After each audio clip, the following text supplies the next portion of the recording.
What's happening, world? Happy Friday. Welcome to another episode of Cognac Confessionals. I'm your host, Deshaun, here at Where Media Meets Studios, in conjunction with VJ TV, Feral Films, History in the Making Entertainment, Keep It Cloudy Productions, Camouflage. Shout out to the Venus Lounge, as always. Got a good show lined up for y'all tonight. See what's happening with it. Let everybody introduce themselves. Started with my co-host to the left as usual. Hey, what's up? It's your boy Pharaoh, aka Pharaoh Films. Our guest tonight. Jay Songbird, y'all. I'm in the building. Cognac Confessions. Hey. No, thank you for coming tonight. Oh, no problem. Thank you for having me. For sure. First off, world. Happy Friday. Yeah. Don't call it a comeback. Yeah, no, it's the reverb. Nah. So for this your second time on the show. Yes, indeed. Welcome back. Third, you. Second. Yeah, I came Okay. before. Was it Oh, three? you It might forgot have been about three. me. Yeah, I know. I think it was three. You know what? I think I came one time just as a walk-in, and I came for somebody else and ended up jumping on the mic. True. So yeah. True. So welcome back again. You know, for those that don't know who you are, give people a quick introduction of who you are and what you do. Oh, shoot. I'm Jay Songbird from the Bay. I do everything. I'm a musician. I am a manager. I am a producer. I'm an artist. I am a chef. I do it all. So, an actress. I was going to say, come on now. Yeah, That's what we're trying actress. to get her to concentrate on, acting. She's got a talent for it. Girl, I keep telling you, you got to put me on. Just put me in and let me roll. You're already on. You're just the busiest woman in show business. Oh, shoot. That's what's up. And we got to get your comrade on in there, too. Oh, The two, Keisha. the two of Oh, y'all Keisha on together stage, need my to be on there. bestie. Keisha, shout out to Keisha on stage. Oh, Keidra, yeah, that's the homie. Tell her what's happening. Hey, what's Hey, good? Keisha. I've been trying to get her on too. On here. Exactly. What happened? We just Y'all too hard working. Yeah, y'all busy. I mean, I'm like, man, open invite. I be like, man, what's up? Let's make it happen. Oh, shoot. You know, I'm always open to, I like promoting people what they got going on. You know, I salute the talent y'all got. Oh, definitely. I definitely give you thumbs up for that. You'll definitely bring us out. Yeah, So, definitely. So, where can they find you? Let's start off. Where can they find you out on social media? Well, you can find me on Instagram. You can find me on Facebook. All social media, all social outlets. YouTube, anywhere you're looking for me. I got music. I just dropped the album, Jay Songbird. So, with definitely a feature from my bestie Keisha. Hey, shout her out to again. But I'm everywhere. As soon as you type in Jay Songbird, you'll find me. But on Instagram, Jay Songbird 1. But yeah, I'm out here. That's what's up. And my real name, Johnetta Pullen. So, would you know that? And I also got a book too. So, Trials and Tribulation. Before My we get poetic into journey. that, there's a question I want to ask you. What's that? Now, I've been on the movie sets with you. Yes, definitely. I've seen the food, even though you never respond when I be like, do you got any gumbo without seafood? Without seafood, you're allergic. So I see the chefing, I see the booking, I hear the music and everything. Mm-hmm. It seems like you have so many talents and you do it so, like, you make it look effortlessly. Oh, shoot.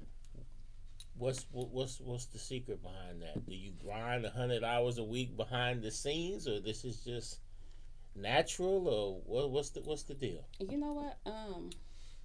Well, I really came from nothing, so not like that, because I was like, but my family, my mother and dad always worked, but we used to go without PG&E and different things where I'm like, I don't want to be like that no more. So I just always wanted to work and do something, and then I always took a liking. So you are a grinder. You just make it look easy. I'm a grinder, but you know what? When you're doing something that you love to do, it Chill comes Mac. easy. What was happening, fam?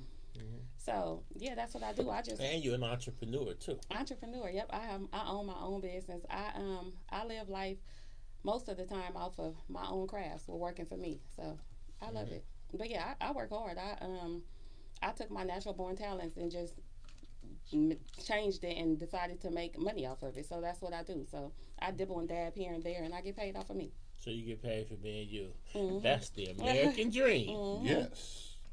But if you had to, let's say a squad of people come in here and put a gun to my head, and they say, Pick the one thing you do, or Pharaoh's gonna be headless. What's your thing? What you picking? The chef in that music. Music. Okay. Yep, music number one. So, when it comes to music, and I'm trying to remember if we went through this the last time you was on, but if not, we'll go through it. How did you get started singing? Where did it come from? Take us back. Well, my mother, she always had a love for music. So walking through the house, she always used to be singing, and then of course cleaning up on the weekends and different stuff, playing music, oldies but goodies. Thank the Lord for That's sports. it. I didn't have to participate. And then my mother was shy. Like it was a I can't think of his name, but it was a great blues player who heard her singing one day, and he was like, you know what? He was like, I want you to go on tour with me. And so my mother was so shy, and she was like, no. And then my grandmother was like, you too young to go on tour, and so she didn't. So just listening to her dreams and everything, I used to always say, oh my God, my mom really didn't live all her dreams or whatever of what she really wanted to do. And so it just passed on to me. And so I just love doing it. And then I love entertaining. I love being in front of people with a camera and a mic and just talking and open. So I'm like, it just came natural. That's what's up. Okay.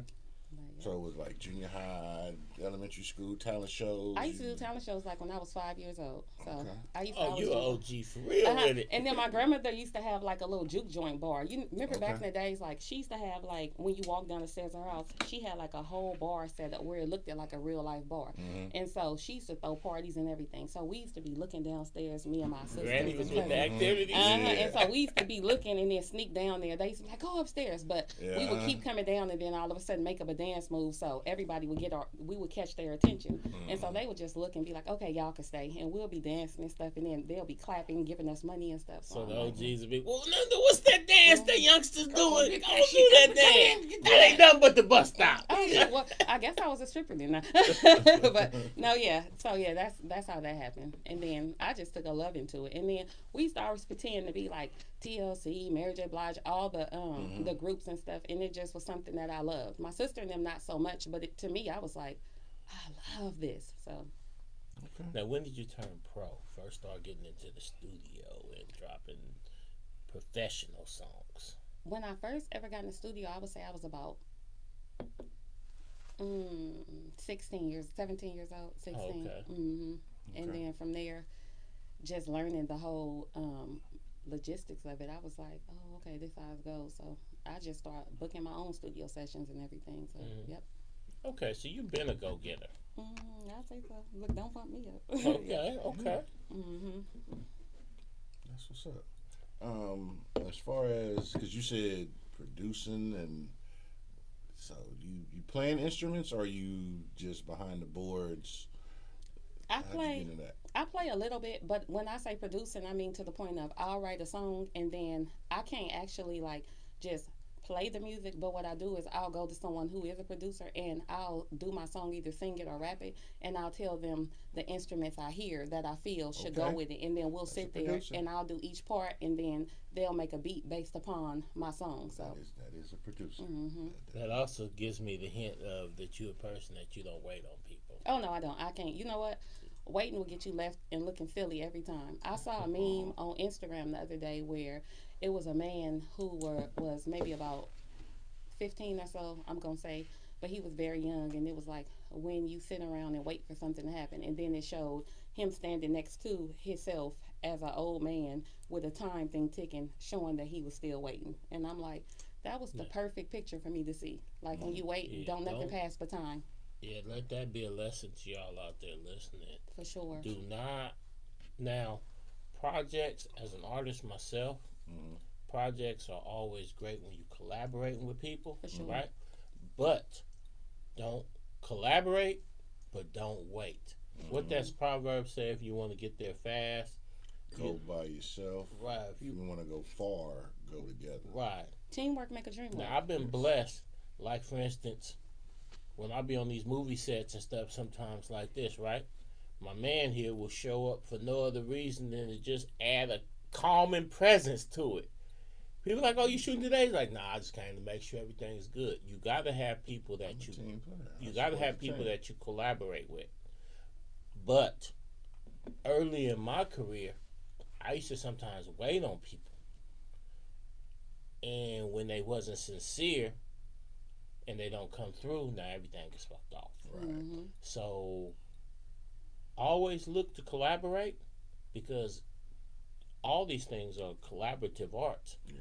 But also be prepared to get down for what you know if everybody leave you hanging. Yeah, like they say, don't hate on nobody, but most importantly, don't wait on nobody. And Right. Following up to what you're saying, it also helps you put on many different hats too. Yeah. Because then it's like, hold on, these people ain't smarter than me. I can do this, I can do that, I can do that. Where you'll find yourself in one room doing different things. Like you may be the cameraman, you also may be the person who arranging the mic, the sound, and everything, and hurrying up and running behind the camera. Like, okay, time to start.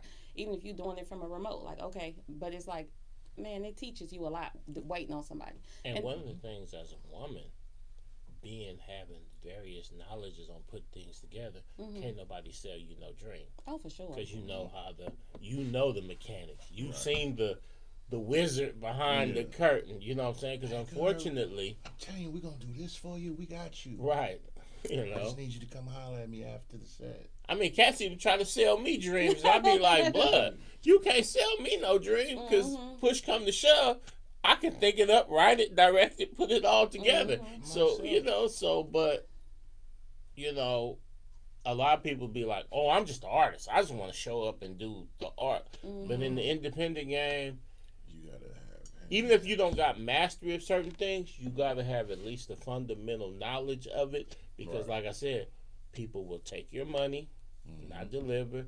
They'll make you false promises, this and that. So you have to educate yourself on all aspects, even if you don't do them. You still got to know, so that way you can know. Because if you got a dream to put out a song, you got a dream to put out an album, you can't allow nobody to play with you or sell you no dreams. So you got to be able to have enough knowledge to know, okay, that shit don't sound right, what you kicking. Right. And you're not finna get no money from me, no investment from me, none of that. You got to pay attention to the board too. Don't just go different places and not pay attention to what's going on. You know. Definitely. Where do you draw your inspiration for the music you create from the creative level? It's so crazy because I don't never go anywhere without a pen and a pad.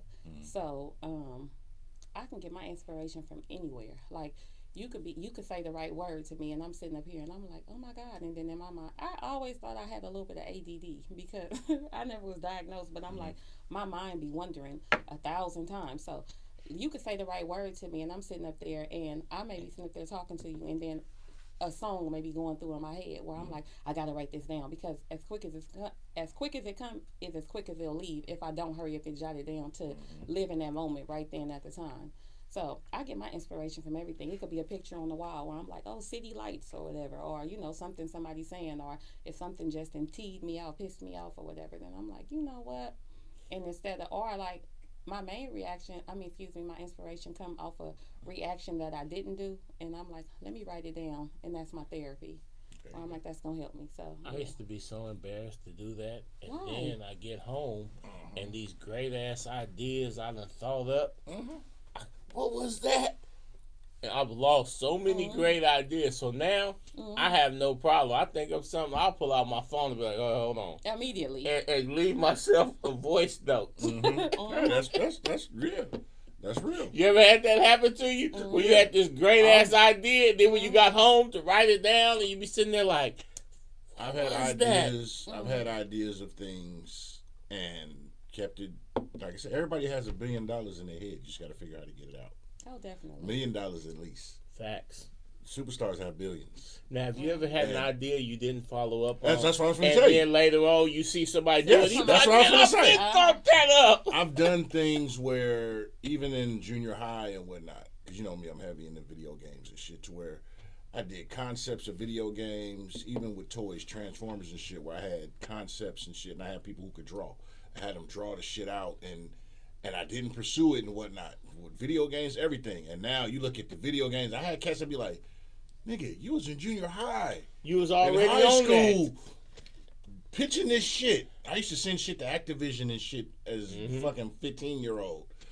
And not knowing that, copyright my shit. Let me this, and that. And be like, and triple changers for Transformers. They didn't do that shit back then. But I was like, man, we should do a triple change. I had somebody that could draw. And we was doing the shit. And then next thing you know, years later, these motherfuckers got triple changers. And yeah. So. I know exactly. It's funny because when I look at Tyler Perry, I'm like, that was me. Because I'm like, when we was kids, we used to dress up with the pillows in our pants and a big old gown or robe, come to the door clowning people or do little skits and everything. Little skits and everything. And I'm like, we used to be, and then, you know, when you're younger, your imagination run wild. So I'm like, we used to come up with so many ideas and just our free time, like nowadays, the kids watch a whole lot of TV and play a whole lot of video games and stuff. But I'm like, our free time was to be creative. And if so they had YouTube when I was a youngster, I'd be at wow. 1 billion views right now. Imagine. And with probably 2 broken legs and just doing all kinds of stuff. The dirt bike shit. Building ramps in the street. All that shit. We was jackass before jackass. Putting the little cans and risking stuff on our lives. Wheel To make it sound, the little tearing cards up, messing up baseball cards. I'm a card collector. I'm a throwback king, as you see. But I don't be fucking up the baseball cards. That shit money. I'm like, do you have some? We used to do You got some you saved? You got some that you have saved from a long time? Oh, wow. I got 3 Jordan rookies. I got Kobe Shaq. I have a collection of shit. I'm collection. Good. Oh, sure. I have nothing to worry about in this life. I had a comic book collection that my grandmother one time got mad at me for not cleaning up my room and tossed the shit. Don't say it. And now I look back and I look at some of the issues that I had and I be like, I could be sitting on about 300-400 G's right now. Just off your Thanks, Granny. Rest in peace. Oh, rest in You peace, fucked Granny. me over. So, Granny.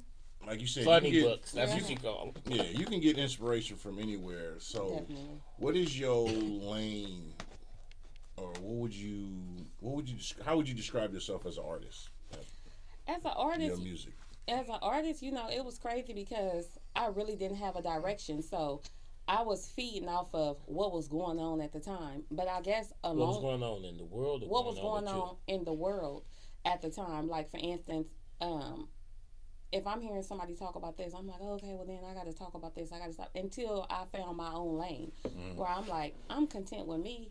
I'm very passionate. So now I'm like, I don't care what's going on in the world. I'm going to have my own style, my own way, talk about what I want to talk about it, how I want to talk about it, when I want to talk about it. And somebody going to like it. As long as one person like it, then I'm happy because I made music for somebody. So that's just where I'm at with it now. And so the last album I just put out, it was funny because I'm like, it was a lot of stuff I didn't approve of anymore because due to the fact of some of the songs was written and recorded years prior, and I went back and re-recorded it because I made a promise.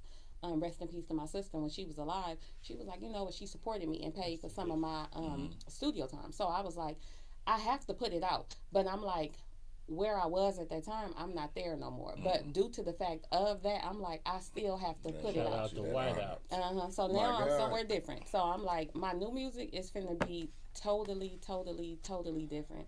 I'm like, I think I want to get more, well, not I think I want to. I'm more into meaningful messages. I'm more into being in touch with yourself, not just saying anything, not being so vulgar. Because I notice I cuss a lot in my records. But then I'm like, it's funny to get out of cursing because I'm like, I curse a lot in real life. I say so much. But you know who else curses a lot? SZA. Oh, she do. But not really a lot in her music, but when you listen to her talk in interviews, she does. But she gets away with it, and I think you can get away with it too, because at the end of the day, part of why she's so successful is because she is authentic. Yeah. Like, Truth herself. you know what I'm saying? Because when you look at some of the R&B singers that's out today and stuff like that, they kind of on some diva shit or they some glam shit. They not even, I don't want to say real, but like some of them, when they come in the room, they don't remind you of nobody you've ever met. Like they're almost like a created player. But when somebody like SZA comes into the room, she reminds you of somebody in your family, somebody that you grew up with. And that's why her album was literally relate to her in the top 10 for like almost 2 years. And I get that vibe from you too, like that you're real. This isn't You're not a plant. Not a lab created diamond. right, like like this isn't a diva who's come to bless you humans. Like, no, this is a real person. Keisha Cole has that too. Oh, definitely, yeah. You know what I'm saying? That vibe of relatability. Yeah, okay. These R&B singers are in ball gowns and this and that, but I rock with Keisha. I rock with Mary J. Blige. I rock with them because they are people that's in my family, and I think you got that same type of vibe. Thank you. Keisha too. You know, shout out to Keisha. You know, y'all. We're gonna get her on here one day. Y'all don't come off like, cause some people are really good singers, but I can't really. I'm a hip hop nigga. Yeah. But I do listen to some R&B due to the fact that I'm elderly. Yeah, R&B go. But it's my wind down. a lot of it I can't relate to because they don't remind me of nobody that I know in real life. You know what I'm saying? But Mary J. Blige, I grew up with okay, Tommy. people like her. I love Mary. You know, that's one of my inspirations. I love Keisha Mary. only doing bad because Keisha actually wears her heart on her sleeve and she doesn't put her guard up. Keisha Cole is one of the type of people, if she fuck with you, she fuck with you. Yeah, shout out to And sometimes, unfortunately, when you are the type of person that fuck with people on a real level, if always they gonna don't have got users good and intentions, you can get fucked over. And if you are empathetic towards people, because see, I'm the type of dude, sometimes people call me and give me their problems, and then I'll be up all the next day trying to figure out solutions and this and that, and then I'll call them and they're asleep. And I'll be sitting there like, I'm more worried about what you got cracking than you do.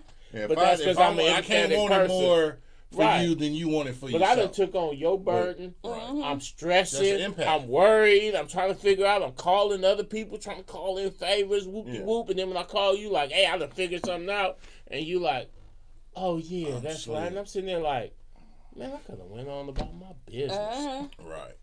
So, Key B's. what's happening, my guy? The boss, that's my partner right there. So, another question for you.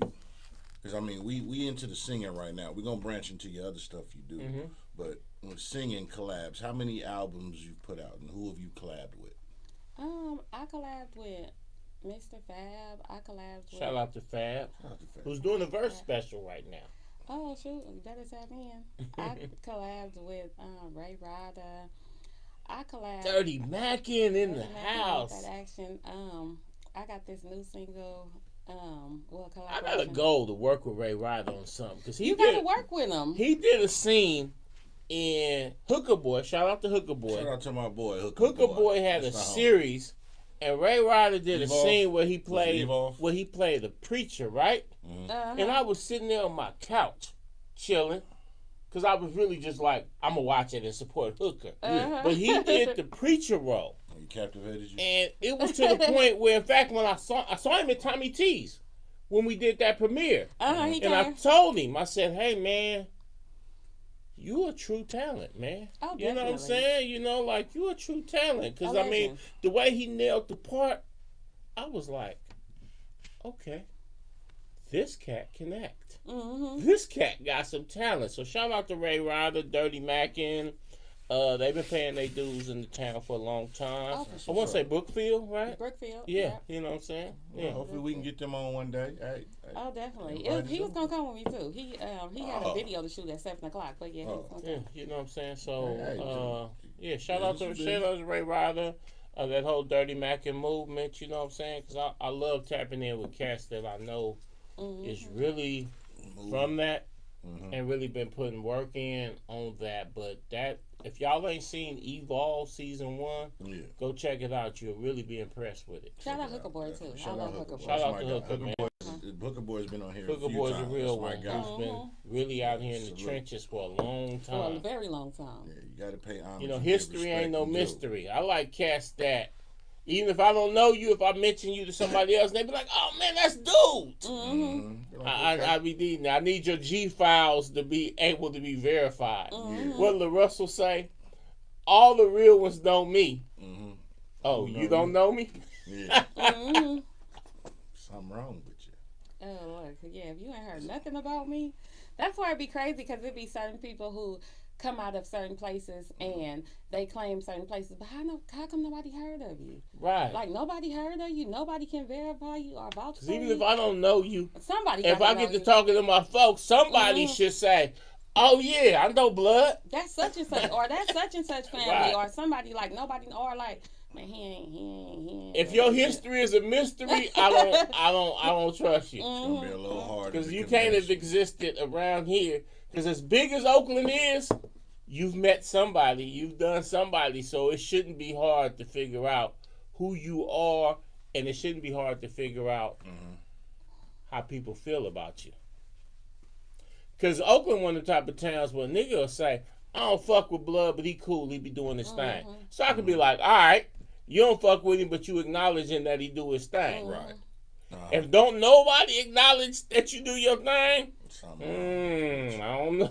But even if somebody could say, I don't fuck with blood, Salute. at least Free you, Jack. at What's least up, you my know guy? blood though. You But know they'll blood. finish it up with, he be doing his thing, but I don't fuck with him. All right. That's good enough for me. I'm going to fuck with you now because, you know. Yeah. But like I said, your history shouldn't be no mystery. Sometimes cats be popping up, and I be like, how you been on this earth 30-some years in the town and nobody seems to know you? Nobody. It's can I be devil's advocate? Be devil's advocate. Be I'm devil's gonna be advocate. devil's advocate. Kaiser Sose. But these niggas ain't clever like Kaiser Sose. I'm just gonna be clever because sometimes no news is good news. Oh, for sure. But I need at least one. I reputable know what you're to say. saying. I need at least one reputable person to say, true. "Oh yeah, I know, Blue." I get Hey, shout out to Free Jack in the comments. my guy Free Jack, man, we gotta get you back on here again, bro. And speaking of Free Jack, I want to make an announcement. Hey, we want to give our sincerest get well soon to the boy Pooh Man. Yeah. Longtime town representative. He's That's the now homie.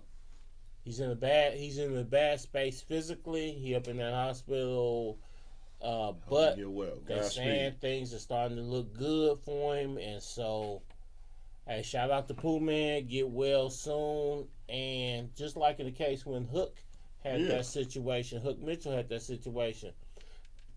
While Cats is still here on this earthly plane, don't be too cool for school.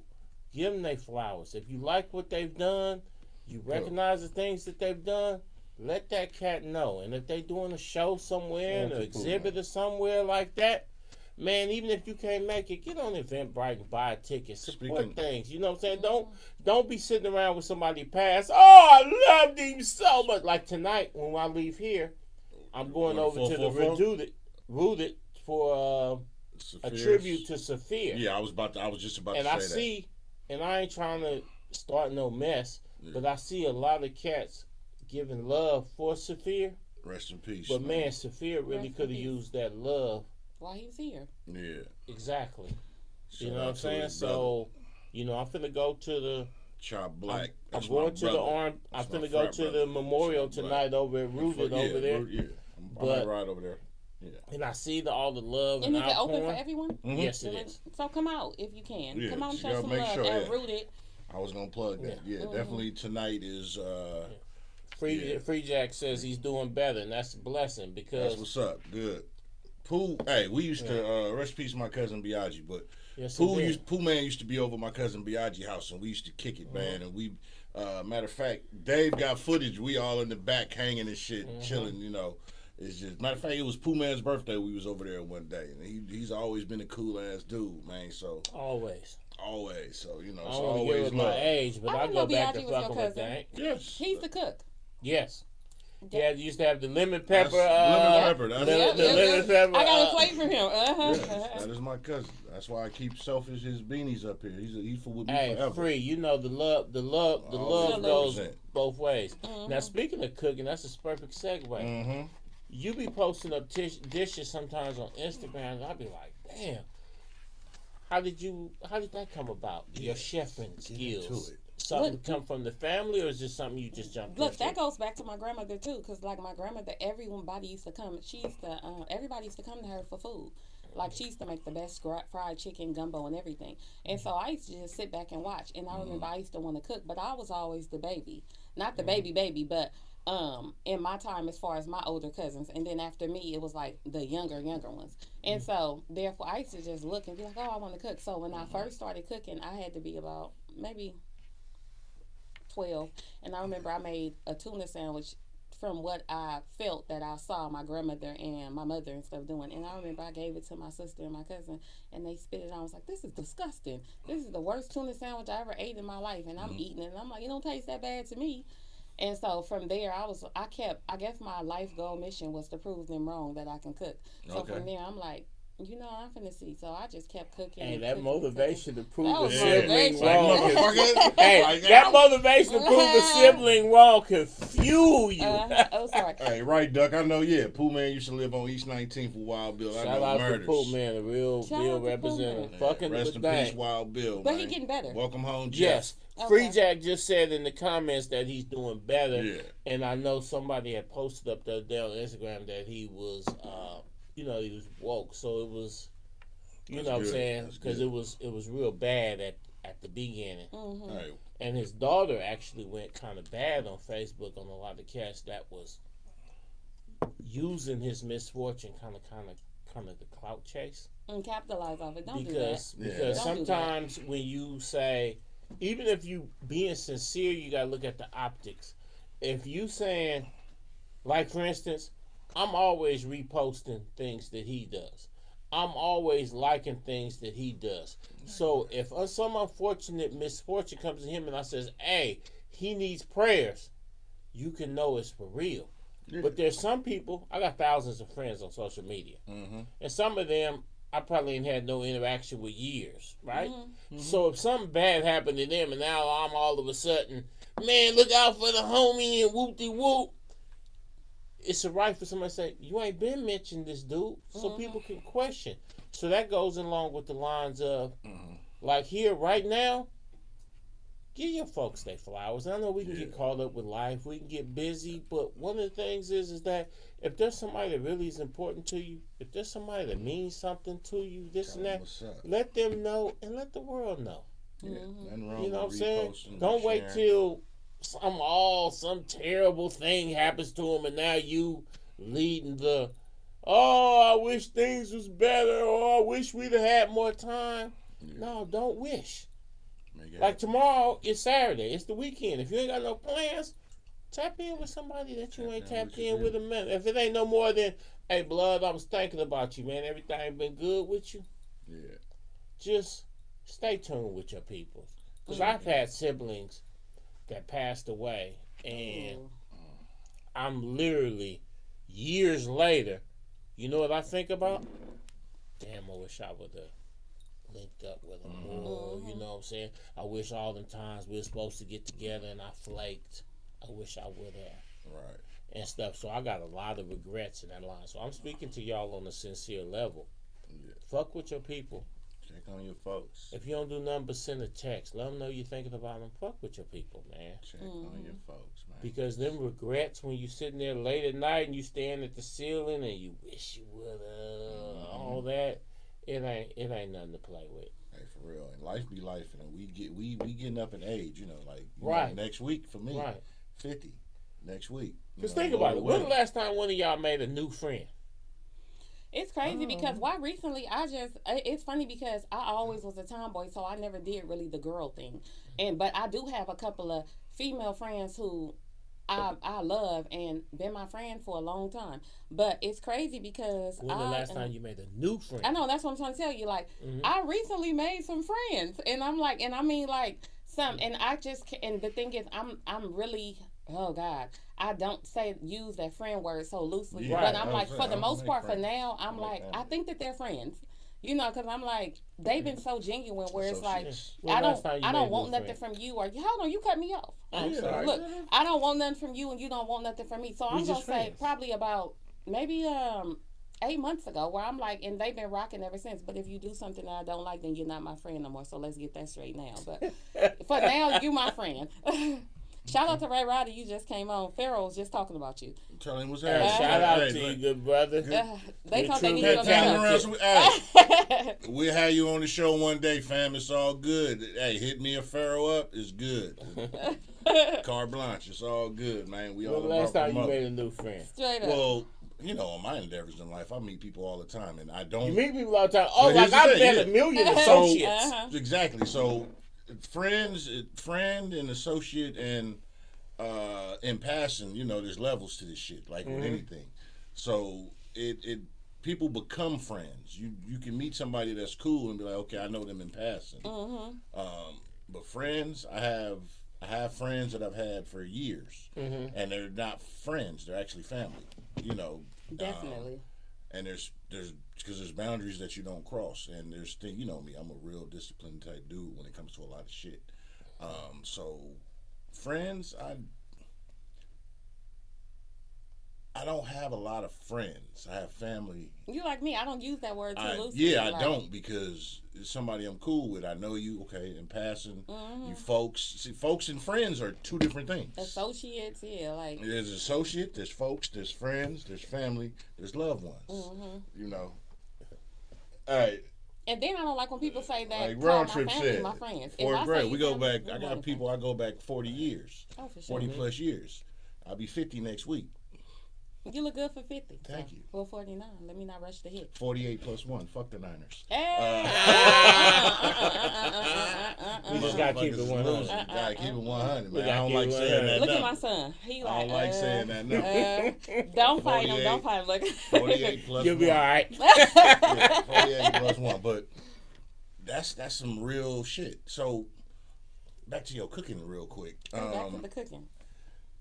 Some of the places be looking delicious. Yeah. Oh, thank you, Chef Johnetta Bird. Chef Johnetta _Bird. Next time you make smothered pork chops, let me know. It's automatic. Oh, so you don't care about salmon on your plate? You don't care about pork on your plate? Oh shit! The more pork, the merrier. I don't care. I'll be eating chitlins, so don't hate me. Look, don't My hate me, people, but- I got on Ancestry.com.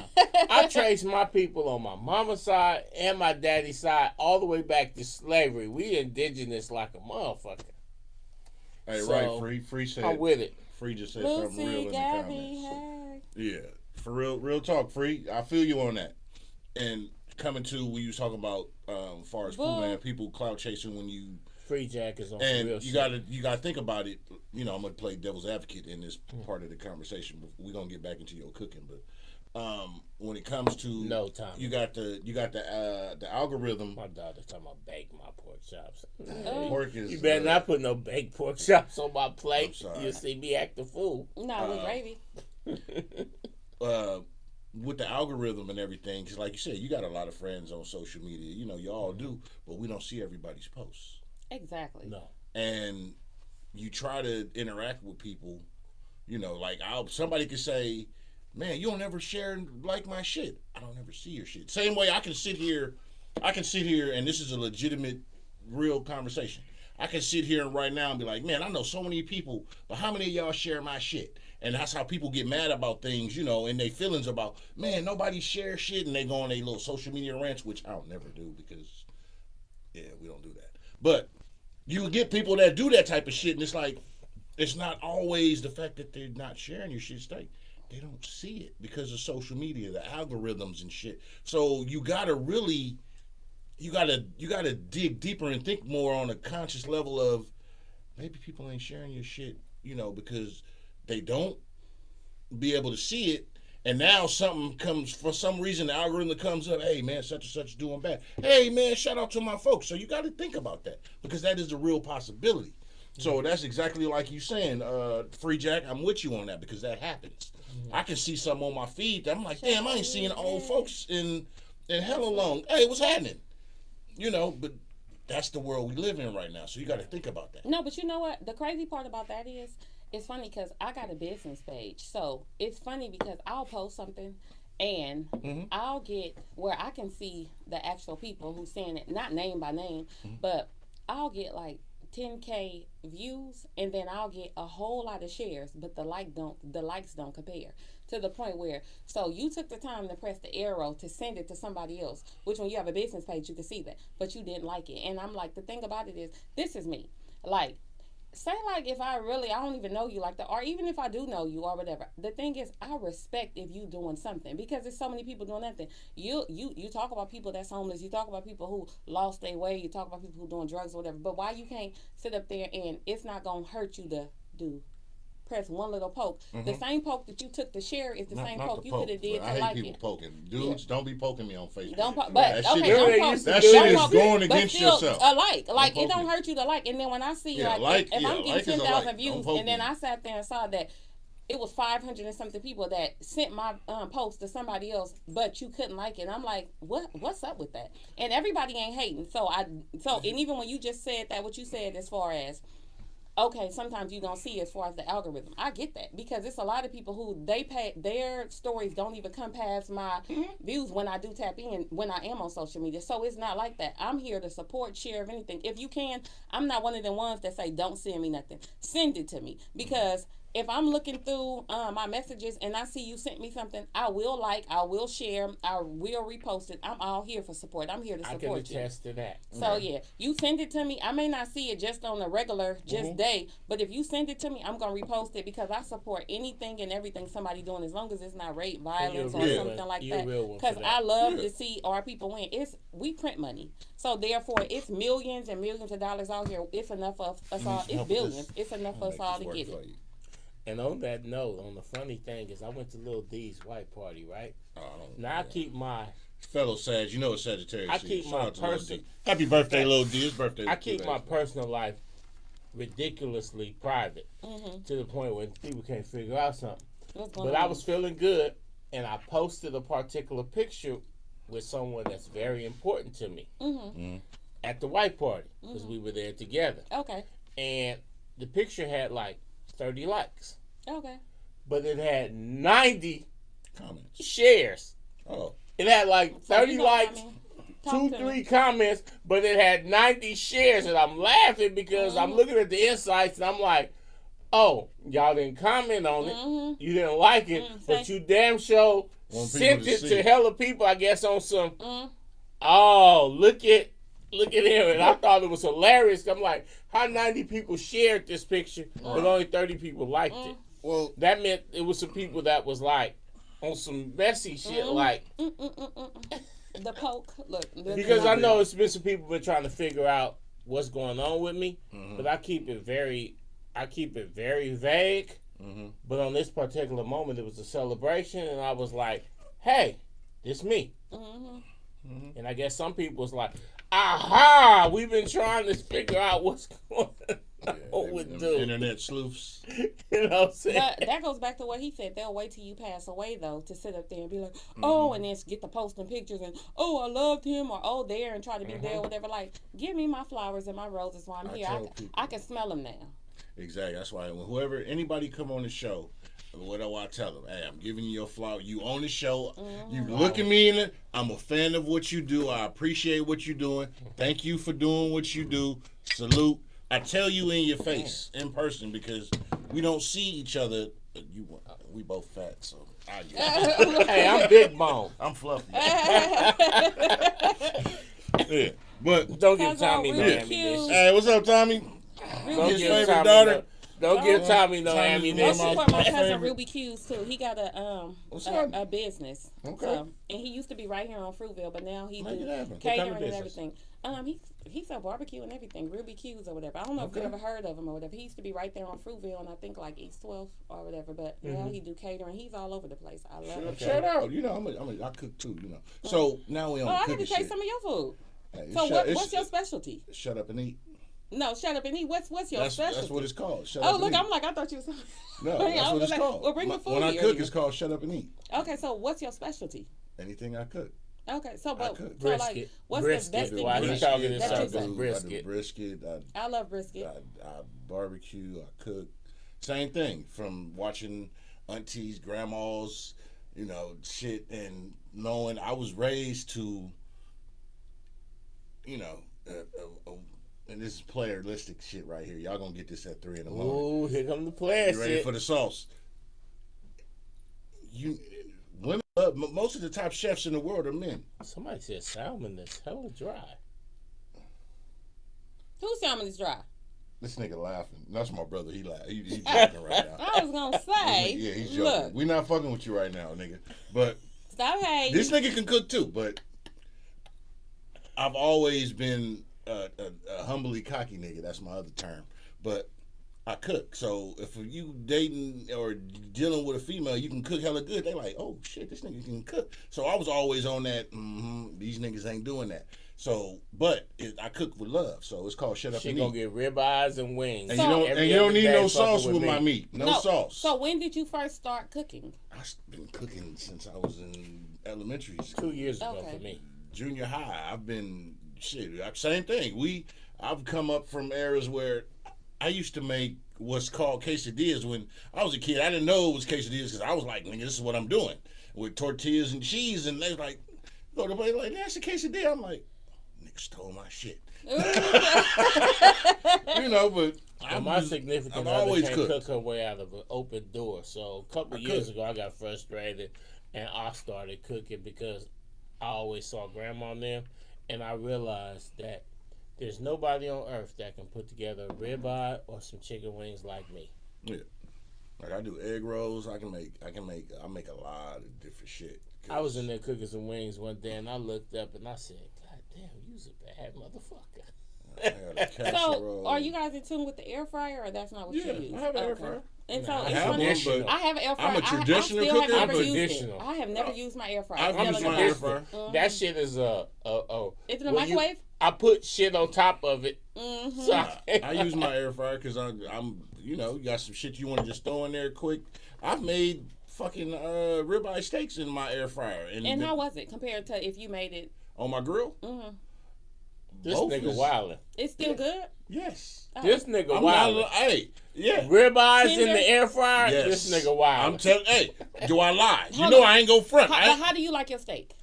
Medium. Okay, and Stop it came that, out the way Tommy. you liked it. No, okay. Yeah. Hmm.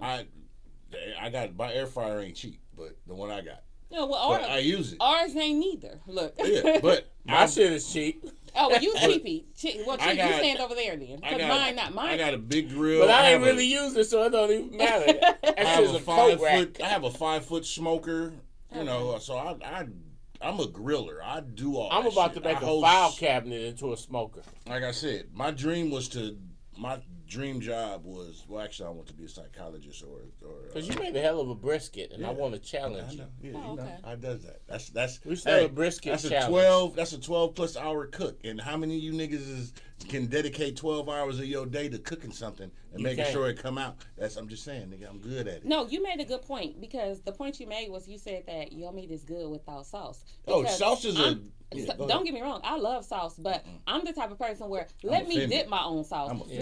Don't put too much sauce on my stuff I'm because offended. I'm like I'd rather dip my sauce. I don't need you to put my sauce. offended. So if it to me tastes good without the sauce, then you got me. You ain't really got Sauce. down on your brisket or your ribs if I people don't put immediately sauce got to on. pour sauce I don't on put it. sauce on shit. I cook. I'm being real with you. I'm humbly cocky, but I'm offended if you put some sauce on my Hey, shit. but- Because but- sauce is but how you Bird cover up cook your too mistakes.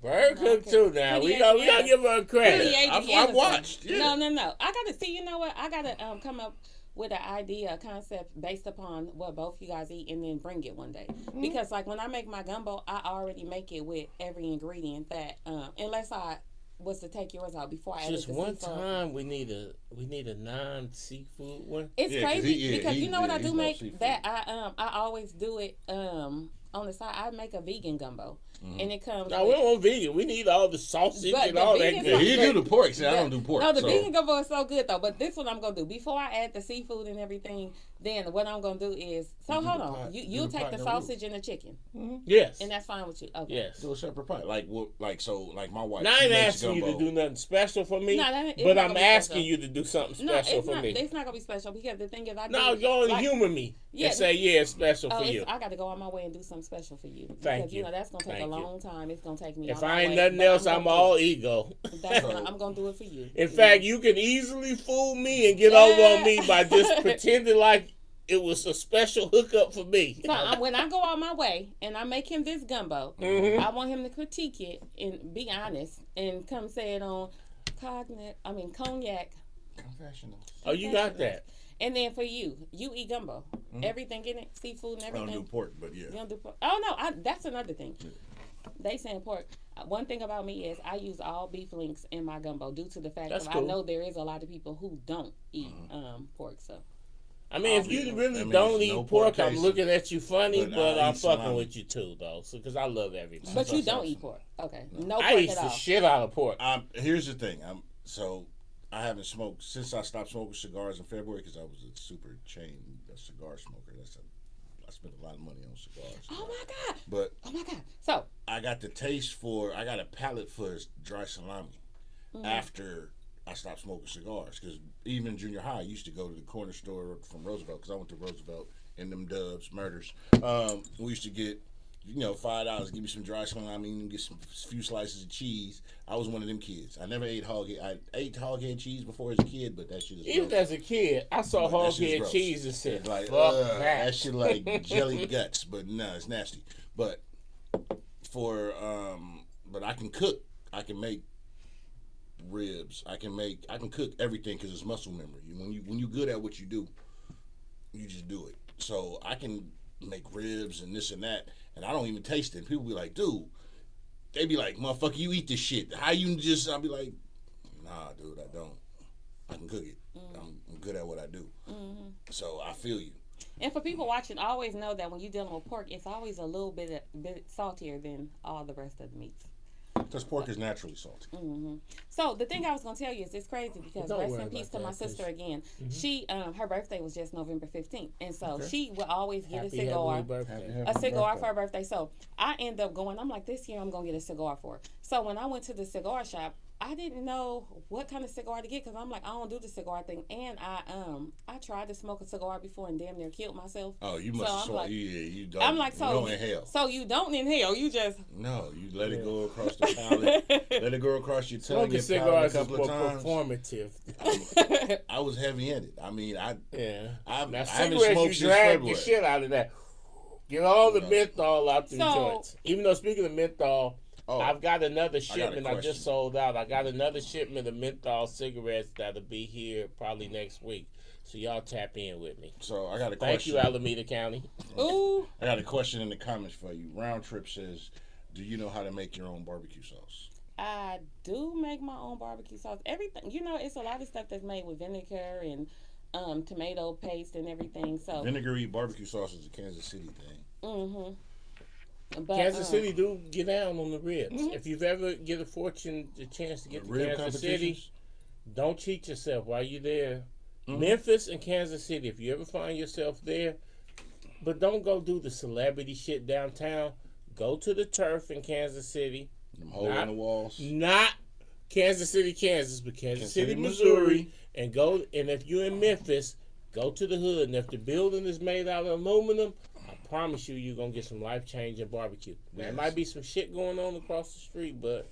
I was in St. Louis and had some good barbecue. St. Louis, too. I was at but Kansas City, Missouri, and Memphis, Tennessee, if you ever get a chance to go to either of them two cities, get you some barbecue. Where's the best place you ever had barbecue from then? Memphis. Memphis? And literally, nigga got killed across the street. They was spraying.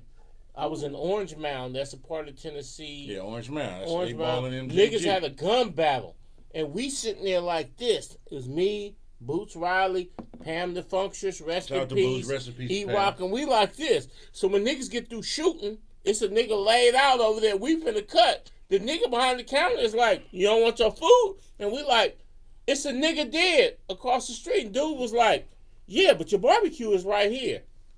And I was like, you know what? Our barbecue is right there. Oh, and did you still get the barbecue? Yeah, we got the Yeah, they did. Because dude was acting like we was some... Because we over here like, niggas was having a gun battle. One nigga falls. He's gone.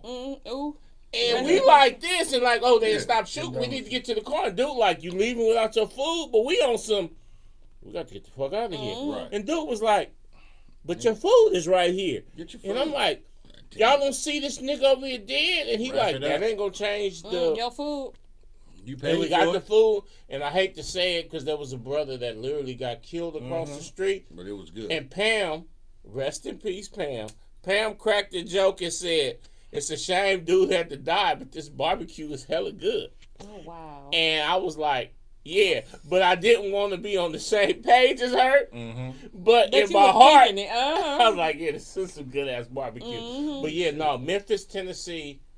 But you gotta go. You can't go to the downtown to the tourist spots. You gotta be willing to venture out into the hoods. But I gotta give you a warning. A lot of times, you know, we from the town, this and that, right? But Memphis is really a very grimy place. So you gotta be cautious, but it's worth it. But just keep your head on the swivel. Hold on. So tell me this: did you guys see the Keith Lee post about the Bay Area? Mm-hmm.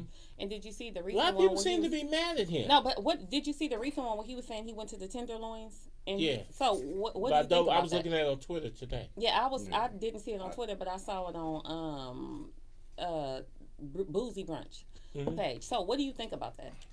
So Being from, I feel him because, put it to you like this. He might have all his life heard certain things about the Bay. And sometimes people know Oakland is with the shit, right? Right. But they still have this view of the Bay as this sunshiny, beautiful place. So if you take an out-of-towner to the Tenderloin, because like just recently, I took my brother came from Louisiana. He never been to California. Yeah. And I was taking him around. You had fun kicking it with him for them. So I took him to the Tenderloin. And his first words was after a couple of blocks of, "Man, they let all this go on." The Tenderloin is something that I don't care where a nigga from in America. Dave Chappelle he said ain't really seen no shit like the Tenderloin. So Keith Lee, even though I don't know where Keith Lee is actually from, but I do know Keith Lee was a professional fighter. He ain't no soft nigga. Like, you run up on Keith Lee, you're going to have some fucking problems. Yeah. I know he ain't no soft Cinco's nigga. ass. He said, I'll whoop Ocho Cinco ass. But I don't care where you from. If Keith Lee went and hit that Tenderloin without no forewarning, I'm pretty sure he was like, what I'd walk get into. me the fuck out of here. Yeah.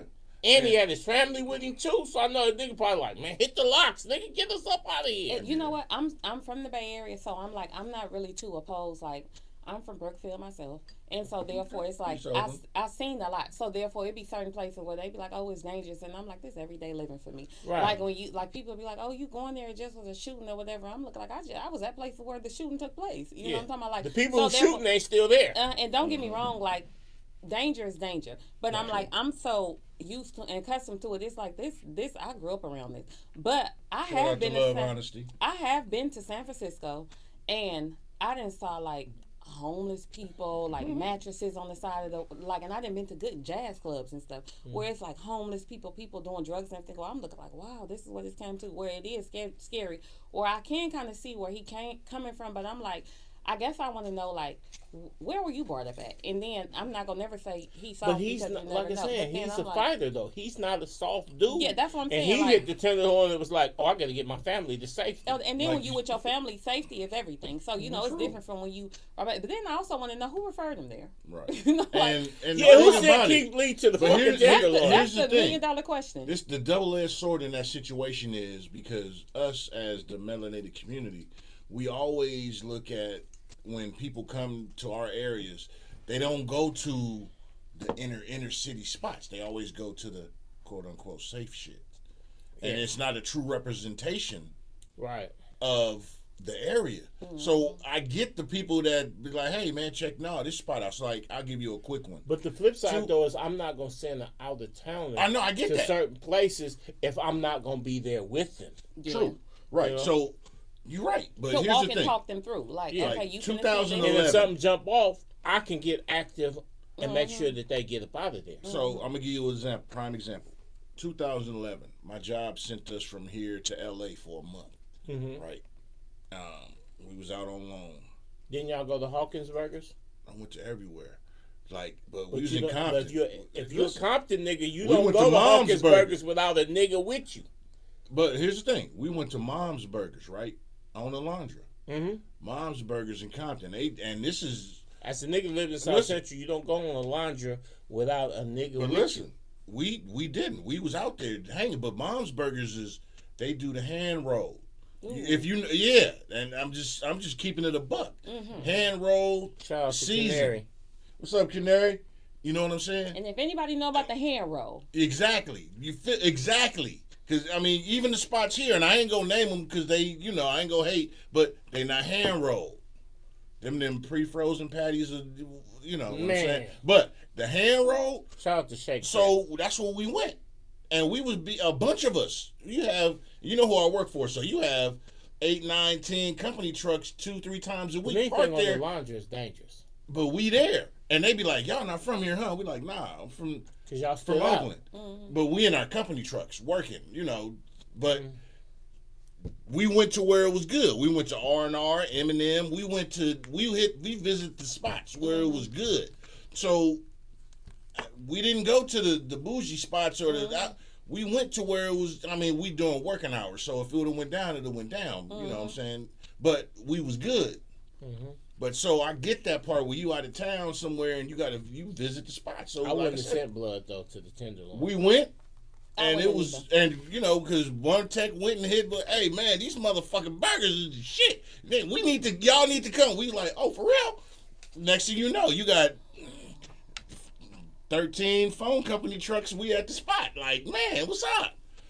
So I get that. I'm out of town, thugging with my rounds. I mean, I was in Southside Chicago one time, and we went to a soul food restaurant, and the conversation started like that, like, y'all not from around here.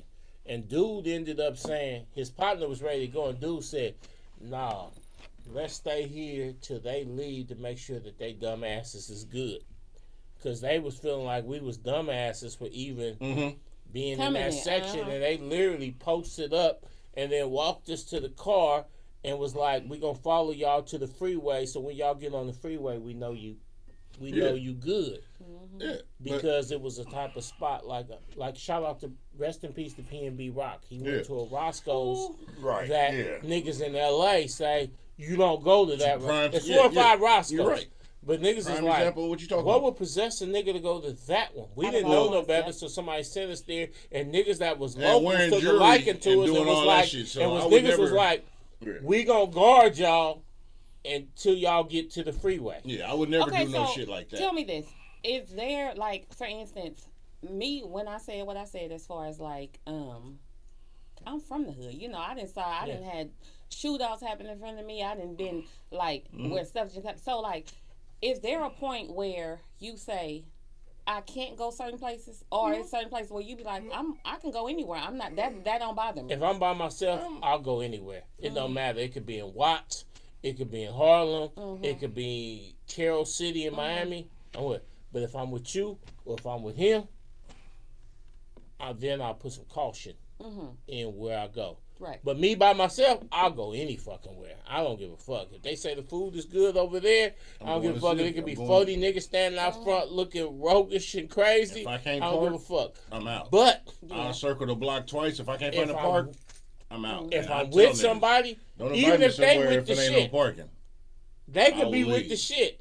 I'm still be like, blood, I want to go get something to eat over there, but I'm not going to ask you to risk your life. So if I'm with people, I'll then put caution into it. But if I'm dolo, nigga, I fuck around and pop up in the Ukraine, nigga. If they say they got good food. To his example, the spot we was at, I'm name dropping the place. It was called Mom's Burgers in Compton on the laundry. We went there. It was some sisters that was in there. It was a family-owned business. As a matter of fact, one of the sisters, she was a rapper. I got her CD still. And I'm talking about from 2011. I still have her CD. She was like, I told her, like, I'm from Oakland. This because we from all the Bay, all of us. So it's 200 of us down there on loan working.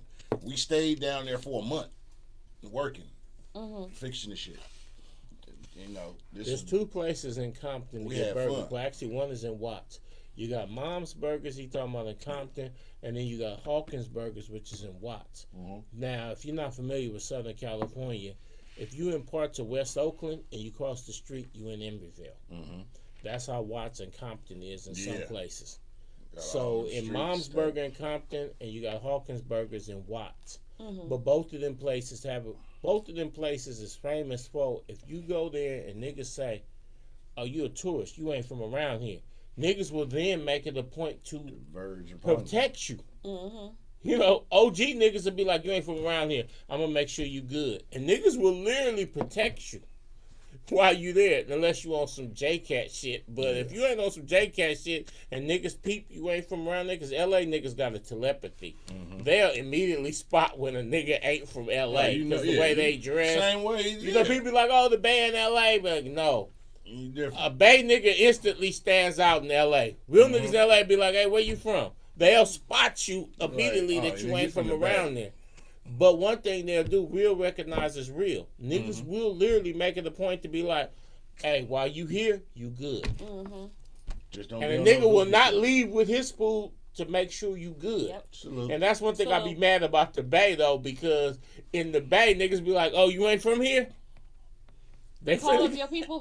They finna strip Pookie, you. come on down. They finna strip you. You been But like in dick LA, and most of the time, niggas will gravitate towards you and start being like, hey, I'm gonna make sure you good while you here. We had, now, when I was down there, we did have stories of we being, because we was everywhere, all over. We had cats that, I had motherfuckers that had jobs at the Playboy Mansion. Shout out to Hugh Hefner. Rest in peace. I mean, literally, we had to go fix their shit. All over. You had to go to Hugh Hefner Mansion? Not me personally, but somebody I know. Oh, I was going to ask you. That's details. wild as like, fuck. what was going on? We was everywhere. We was from everywhere. We was down there. As soon as that single hit #1, you going. We was down there for a month. So everywhere. But we had situations where dudes was, out working and we in company trucks working and cats pull up. You ain't from here, yada yada. You must be the police, because it's notorious that the who I work for, they talking about some shit with the police and infiltrating and watching shit. So, but anyway, that's another story. You get that at 3 a.m. If you know your history, you know your history. But and it's not a mystery. Yeah, it ain't. So we had those situations where motherfuckers who is you? We don't notice you, we don't recognize you. And I had coworkers be like, dude, these motherfuckers really came up and was questioning who I am and what I'm like, dude, I'm not from here. Context. And at the same time, listen to this one though. Let me finish this one. So, right, one of my coworkers, he was like, dude, nah, they was asking he the police. He like, nah. And at the fucking 4 seconds after the dude, like, man, you the police. Who the fuck hit the corner? The police coming around, and they was like, it's like, man, my dog can go around your truck and shit. He'll know if you the police. So I'm not telling y'all that it's extra sweet out there. We was good, but there was shit to where we was like, some of my coworkers like, dude, this shit is. So it's everywhere. So I get what you said. You can blame that though on LAPD, because LAPD and the sheriffs used dress up as used us. AT&T. Well, I think it was Pacific Bell at the time. This when I was a youngster. Yeah. They used to dress up that. And why you telling me who I work for? In LA, yeah, he works for Pacific Bell.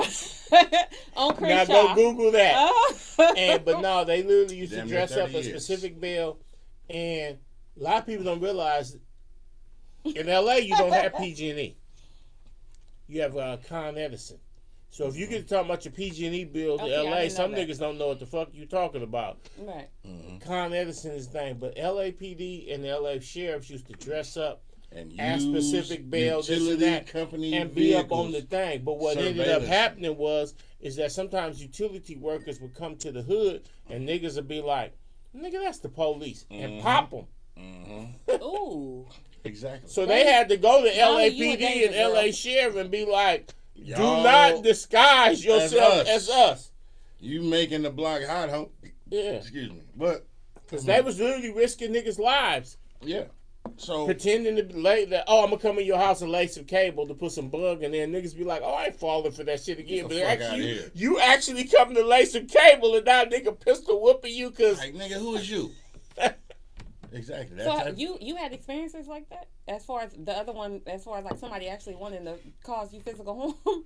Oh, we've had people be like, I don't think you who you say you are. We're like, dude, we are who we are. Yeah, because the police really used to disguise themselves. Yeah, back in the day, they But there was too many utility workers who actually got harmed that they had to be like, man, y'all can't do that shit no more. You can't. Yeah, like you fucking it up us, and we out there working for real. We ain't on no bullshit. I ain't Now, have I been somewhere? Mark Anthony, knock it off. What it say? He already in the dumb shit. Knock that thing off. But now, let me ask you this. Hey, this nigga stupid.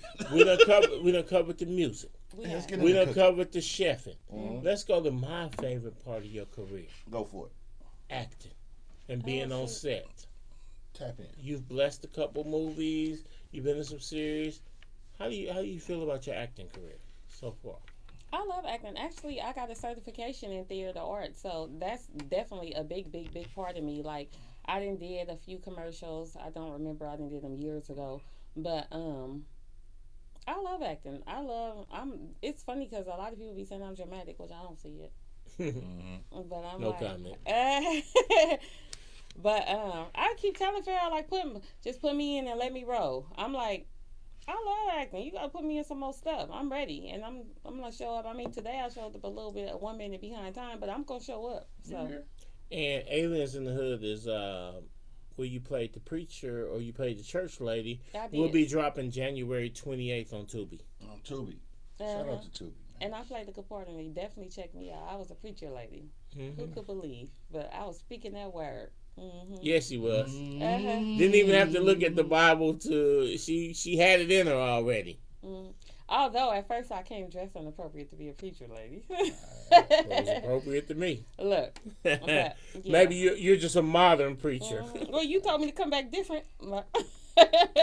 Yeah, don't get me wrong. It was okay with me, but I started thinking about all the. And see, unfortunately, as an independent filmmaker, Tubi is now our number one outlet, right? Yeah, we fucks with Tubi. But the flip side, though, is that since Tubi basically kind of caters to us, we can be extra judgmental towards each other. Yeah. You know what I'm saying? So the same outfit you had on if the movie was on Netflix, it'll be, oh yeah, look at her, they got a modern sister. But on Tubi, we'll be sitting back saying, ain't no saved, sanctified sister dressed like that. Mm-hmm. No, but you know what? To Teachers out. based on what I just said about he said that, it's funny because due to the fact that I do theater arts, I feel that I look at movies differently. Mm-hmm. Like for instance, like when you told me that, I looked and I was like, he's absolutely right. Because when I look at certain movies, it be like I be so in depth with it to the point of when I look at certain stuff, I look at everything as far as like even when people do playbacks, it be the smallest little things that other people just go with. But I be like, that was different, or that was changed, or if it was me, I wouldn't have had that on. Or if it was me, then they should have had on this. And don't get me wrong, you don't have to go everything by the book, but there's certain things that I look at and be like, oh wow. Or even though somebody's tone in their voice, like when you do theater arts, it's certain stuff where it be like, when you definitely in character, you know how it be the difference of when you are, like for instance, if somebody like, oh, I'm just going through something. If you really going through that or you in depth, it's certain feelings and stuff where it be like, you got to definitely get in touch with what's going on. Where I'm like, maybe I'm super judgmental on certain stuff. Where I be like, even sometimes I be seeing myself fall short of the glory of what I'm trying to do. But yeah, if you a preacher girl, you ain't finna come in there with no bra on or this or that because you're a preacher or a stripper. But can we address the elephant in the room? Go ahead. The elephant in the room is, I don't know if y'all have noticed, sitting down don't do her no justice, but she's extremely curvaceous, as they say. And sometimes that is some of the knock. Like I just seen a teacher go viral on the Twitter and stuff like that because she was basically built like you're built. And some people were like, oh, is this an appropriate outfit to be in the classroom? But some people were saying, well, no matter what she wear, you're going to see certain things. Yeah, black women have some black women here in America have a certain curvy. So it don't matter even if you wore some baggy shit. It's still women? Melanated women. And so that's one of the things. Sometimes when we're doing acting, cameras add.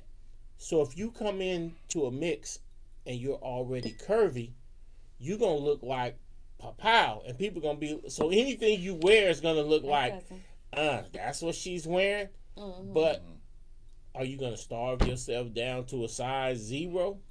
But you know, even still, it's like it's still a it's still a Hey, what's up, a Angel? difference between class and trash. You know, because the thing about it is, no matter how curvaceous you are, But no matter what you put on, we're mean, still gonna see you your still gonna curves. see the curves. But at the same time, it's like it's a thin line between classy and trashy. True. You know, so therefore, like the way you present yourself have a lot to do with how people react to you.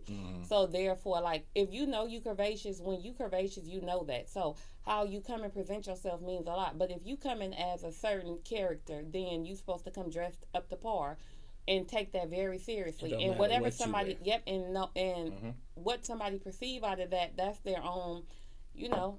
Insecurities. Do you remember what Rico said at Tommy T's? What did he say? So Rico the Great says. Shout out to the homie. Rico the Great hosted when we had the screening at Tommy T's, and on the stage he said, "Well, goddamn, was it a requirement for them to be cakey to be in this movie?" Oh yeah. And then he came to me later on and he said, "Nigga, you ain't slick. Everybody is hella caking in the movie." And I said, "Dog,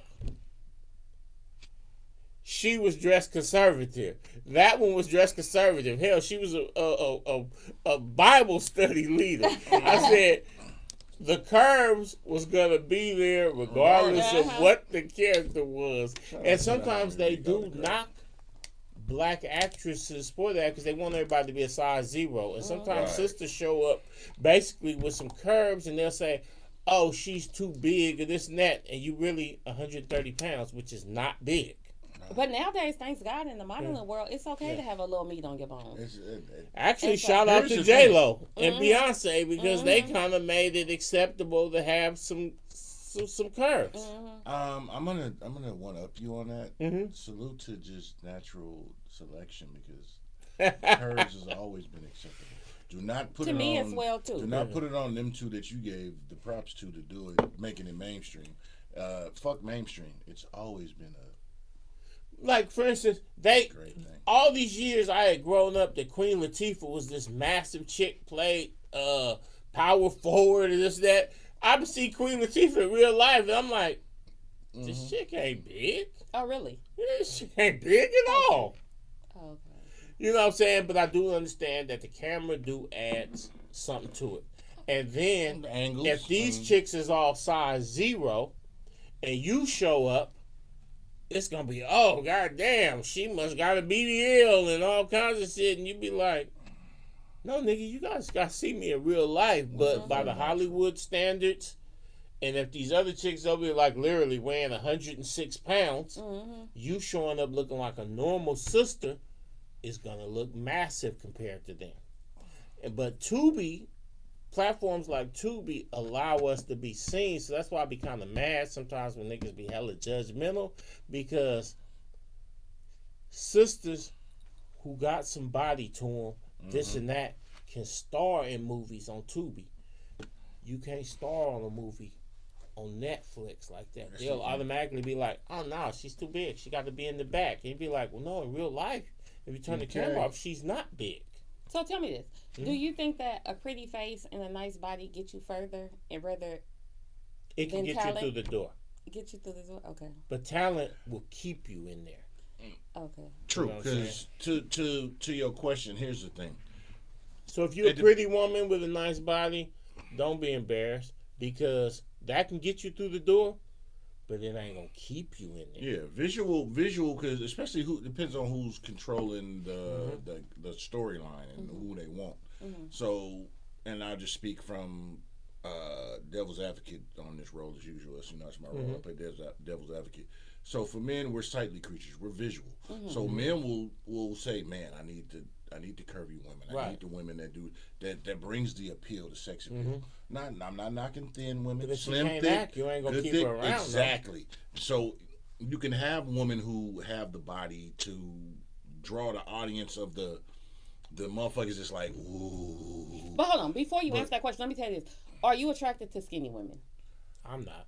I'm Well, I'm married, so and my woman. No, my wife outside, is no skinny, disrespect but, to your no, wife, yeah. but I'm saying outside of that, like, what No. skinny women ever? Because, like, for instance, if I was to say my type, I'm like more of a dark skinned kind of person. I always was more attracted to dark skinned guys, brown skinned, dark skinned, you know. So outside of no disrespect So to the elder bars yeah. looking nigga So- could get no burn with None. you. Not saying because Just for the smell Steph of it. Curry is cute to me.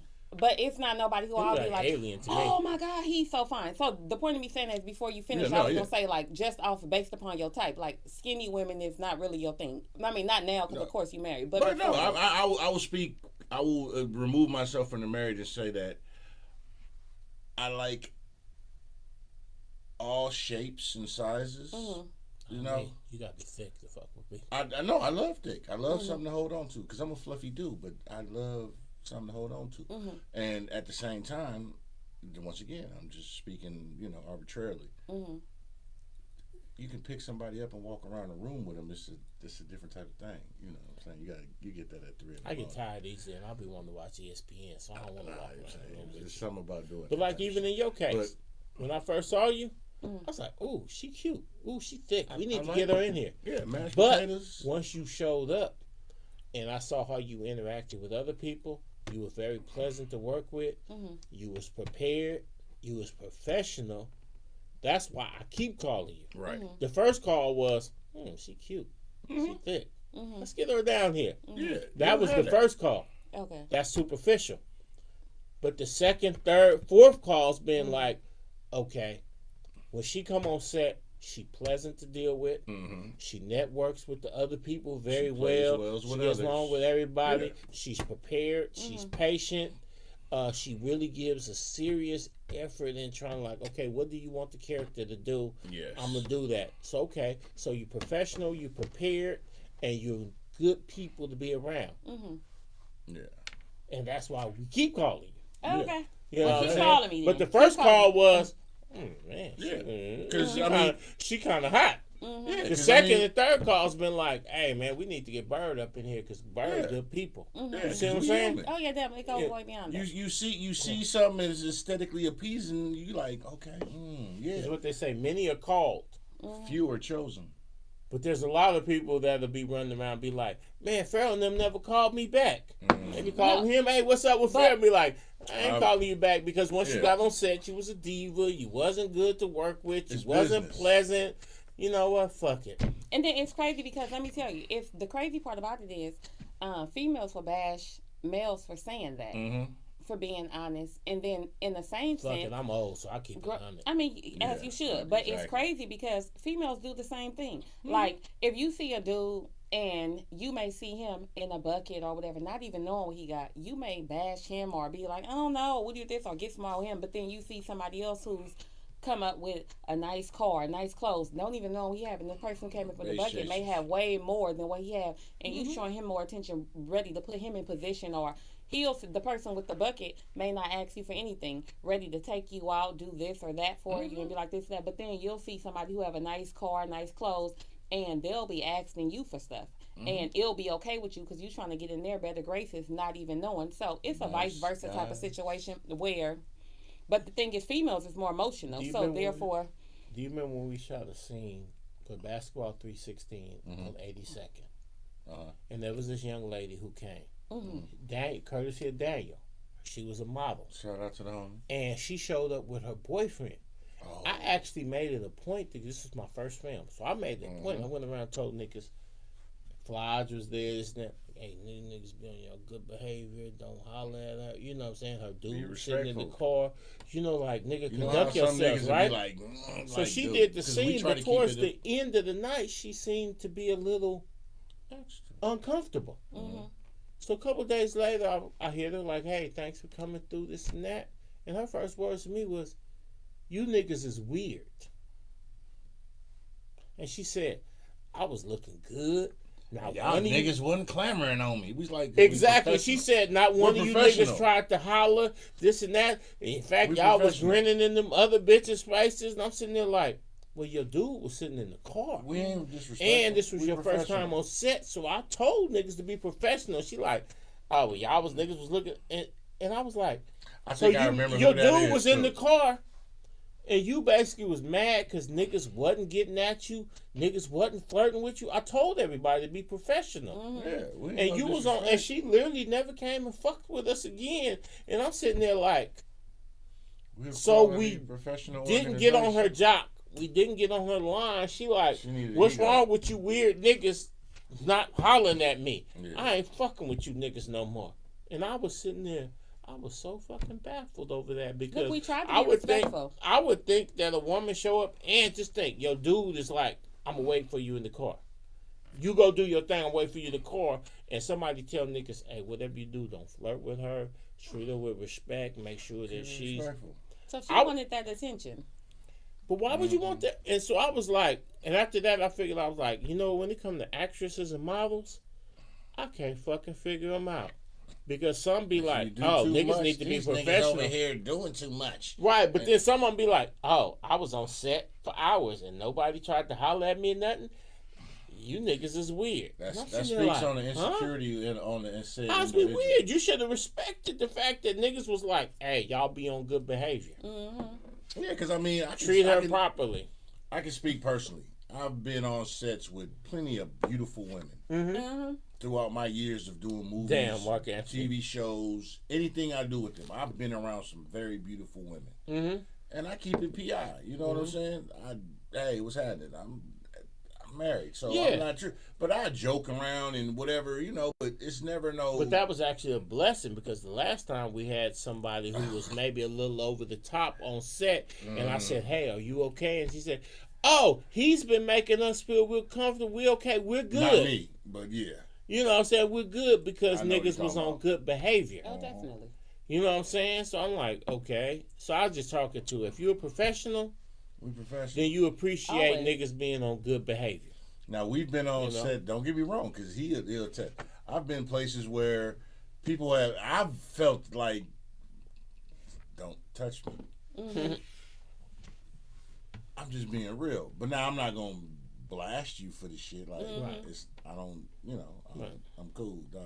Definitely, definitely. Just want- I'm like, keeping for instance, you respectful. blessed us with your time several times, right? Oh, definitely. I want to make sure that when you come on set, you never walk off set and be like, I don't know No, about it's these always niggas been a or some type professional of. Niggas situation. always oh shit. Because I've had situations where I've been on set and then people have hit me and been like, hey, I had a cool time working with you, but blood over there, if you're going to have him here again, I'm not coming back. Yeah, we've been like, you ain't coming, man. Blah, blah. But Like, that's creeps who can't nah, control dude. themselves though, Yeah. because like not trying to be funny or whatever. In life, we all have eyes. We all can see. True. You know, I'm talking about like we can see a female can see somebody handsome, a guy can see somebody that's sexy or whatever the case may be, or hey. beautiful. You know, but it's like you always got to have some sense of control because the goal is never to disrespect. When you anyone. on set, don't be DMing the females this and that.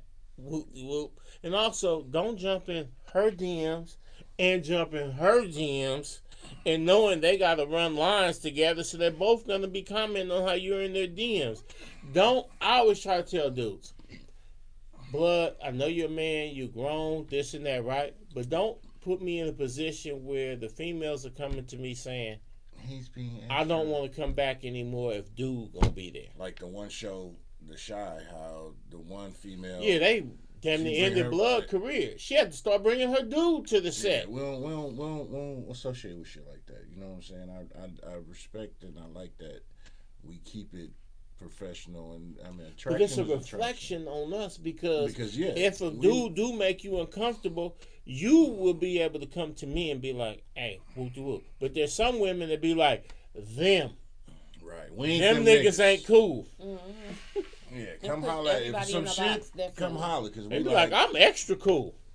yeah, because Because I'm one of them type of niggas, man, I don't stick to that bro code. I'll come tell a nigga quick, hey, blood, man, you making the fucking it women up, feel, folks. you making the women uncomfortable. Nigga, chill out. Yeah, and it ain't even like you said the bro code player. We keep it PI. Yeah. And keep it player don't mean multiple women. Keep it player mean keeping it smooth Yeah. and conspicuous and enjoyable. Plus, all you niggas that want to be players, you're not really a player if you can't come tell her What's that going I also on? want her.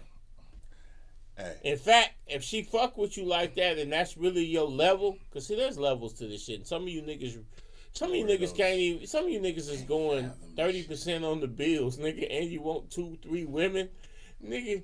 Because here go the thing: if she really fucking with you, she'll fuck with you. If she really fucking with you, and she really feel that you on a certain level, nigga, you ain't even got to ask for certain shit. It's gonna already be provided. Oh, hey, happy birthday, honey. Oh, I left your present on the bed. What she got me? And you go in the room, and it's her partner with a bowl in her head. You know what I'm saying? But, in fact, that's the general rule of thumb. If you gotta ask for certain shit, if you gotta ask for nudes, if you gotta ask for certain shit, if you gotta pester her, you gotta beg her, you gotta try to persuade her to do certain things, you're not the nigga you think you is. Hey, remember like they will come give you whatever you want if you is a nigga that they feel is qualified. Shout out to Toots Magooch. Remember her song? She said, I ain't even gotta ask. If you this, I ain't gotta ask. And I was like, but that go for dudes too. Yeah, exactly. If you find yourself gotta ask for certain shit,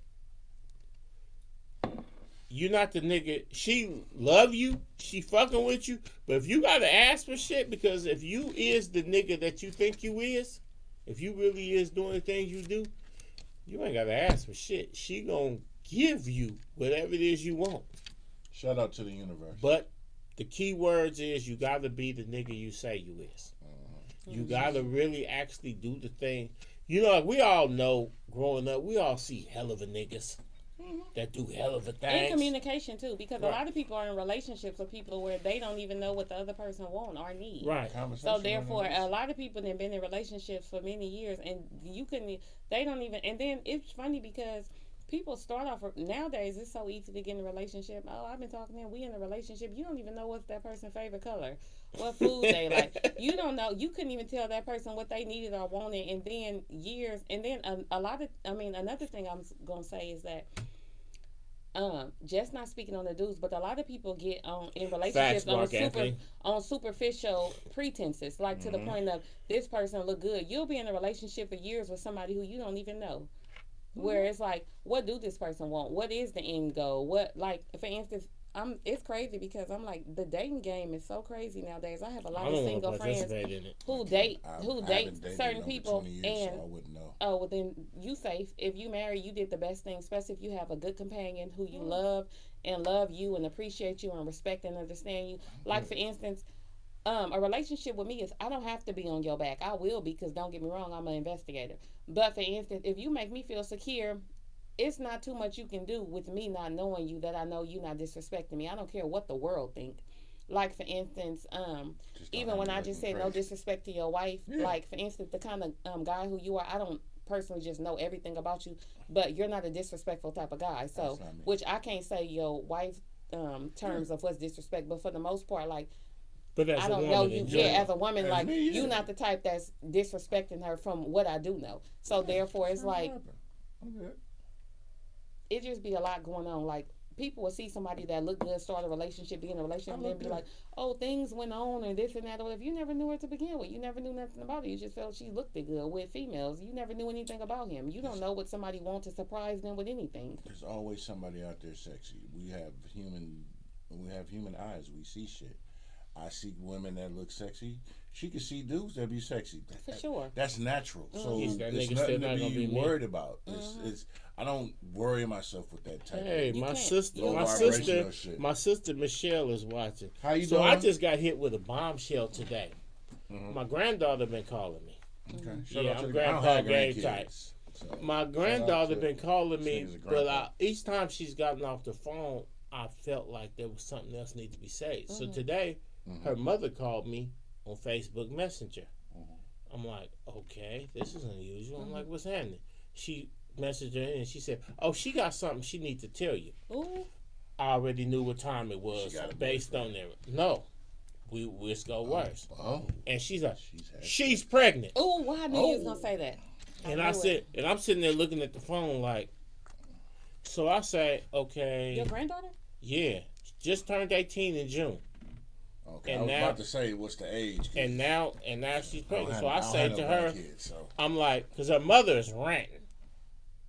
And I'm sitting there like, okay, I'll be the calm one. So I say, well, tell me about this young man that you're pregnant with. Right. She like, well, he's a guy. I'm like, no, tell me. You 18, like, you just turned 18, and now you're pregnant. Dude is 17. I said, tell me about who's his people. Like, let me check his G files and his people's files. She like, oh, I don't know. And I'm like, well, what's his daddy name? I think his daddy name Will. Like, what's Will's last name? You know what I'm saying? Let me tap in, see who's these people. I don't know. And I said, Anthony, sweetheart. I'm not. I said, sweetheart, I know you ain't on this phone telling me you pregnant by a nigga and you don't even know his mama name. With and a lifetime decision. And your dad, and you just know his daddy name is Will, and you can't even tell me, oh, they the so and so's that live on 74. Like, you can't give me no information, specific detail, and I'm like, in depth, and I'm like, all I could think of was, wow, because I come from a generation where you could say, oh, this is my partner. Who's his people? Oh, he kin to such and such. Oh, yeah, they go to such and such church, and they used to be on this turf or what. Like, people could instantly say, oh, he's one of the Hodges, or he's one of the this, or he's one of that. And I'm sitting there like, you done let yourself get pregnant, and you can't even tell me who this young man's people is. Or who his mama's people's is. And I'm sitting there like, but I also don't want to be like, oh, I'm so disappointed in you, and this and that. But all I'm thinking about is like, help. The damage is done. Right. Like, you can't get unpregnant, and I'm sitting there like, wow. But look. I mean, to be honest, I don't believe in that. But I'm also, just for clarity, I don't believe in that. I don't support it. If people say they're gonna vote to make it illegal, I'll be like this. But now it's hitting home, and I'm thinking, this person is the worst prepared person in the history of Earth to try to be having some kids. Oh, I mean, that's you know what I'm saying? So I was sitting there like, wow. I don't believe in it as far as, which I didn't want to go to this topic, but I don't believe in it as far as like using that as an excuse when you're being reckless to just get something done. But I feel like that if you were a victim of being raped or something like that, then oh yeah, most definitely. But I also feel like some people go too much to the point of you just being reckless out here and you using that as a solution, and that's not right. But see, she's a kid. Which that's not the case right here at all. Even though she did turn 18, so in the eyes of the law, she grown. 18 but trust me when I tell you, you don't know nothing. She's a fucking kid, and Blood is a kid, and she don't know his people. You don't know nothing. I'm sitting there like, wow. Even if you is wise for your age, life just started for you. You don't know nothing. We as a melanated community have allowed that number, that arbitrary number of 18, determine grown, and responsible. Those are two different things. Yeah. We arbitrarily we have accepted, because at 18 I was completely unprepared. Right. We've accepted and that she's unprepared in for society that 18 means capable, able, willing, but it don't. Understanding, and that's not the case. Not at all. There's so much more that needs to. Now, and I'm not saying that somebody can't. And don't get me wrong, I was a young parent myself. I didn't have my first kid till I was down there 23. So, and she just turned 26. She's a Sagittarius, just like her daddy. I had good old Tommy at 19. Shout out to Tommy. But it was just the grace of, but looking back, it was just the grace of God that we made it through, because I didn't know what I was doing until I was 30 something. Right. The thing and some people learn later than that. We as melanated people, we got hoodwinked into that whole concept of 18 means you're grown. You're grown. You able to go do what you're supposed to do. But no, there's tools Mark, and things that needs to be instilled to allow us to carry on the responsibility of whether it's caring for kids, learning the direction you want to go in, life, all that. 18 is just 18. It's just a fucking number. Numbers are numbers. Numbers are infinite. Numbers will never run out. It doesn't matter. But I think about how dumb I was at 18. I wonder who picked 18 as the number that now you suddenly are grown. But you know what? 18 ain't you. I was a fucking plum idiot at 18. I was 21 always too. wise for my age because with me being so young, I always hung around my older cousins. Like the older cousins who I used to be around when I was like 12 and stuff, I always hung around my cousins that was 25 and stuff. So I had a different outlook on reality as far as like a lot of people used to be like, she's so mature for her age, she's so mature, and thought I was older than what I was. But I'm one of the rare fews where me being around but the you people, look at partners you your gotta age have- and you see that But me you being- are rare. You gotta have people in that realm that are quality representatives basically of have an older mentors. base. I did. So everybody didn't get that experience. So that's why I be Everybody saying like, doesn't have that. and even at my age, like with me being, when I was Star very Wars, mature what's for my happening, age, my I guy? used to look and be like, You the these class of kids are so 91. What's good immature. with you? So therefore, for I can tuning in. definitely agree where like 18 wasn't the age. I'm like, who started that to make it seem like you was grown? Because a lot of people Right. were 18 and they were kids. Even nowadays, I be around people that's 30 years old that I'm like big They be kids. like, this is a This is silly a ass kid. The motherfucker. silliest. I'm talking about their mind frame, the way they think and everything. I be looking like Well, it's a. these are some I'll grown use- kids.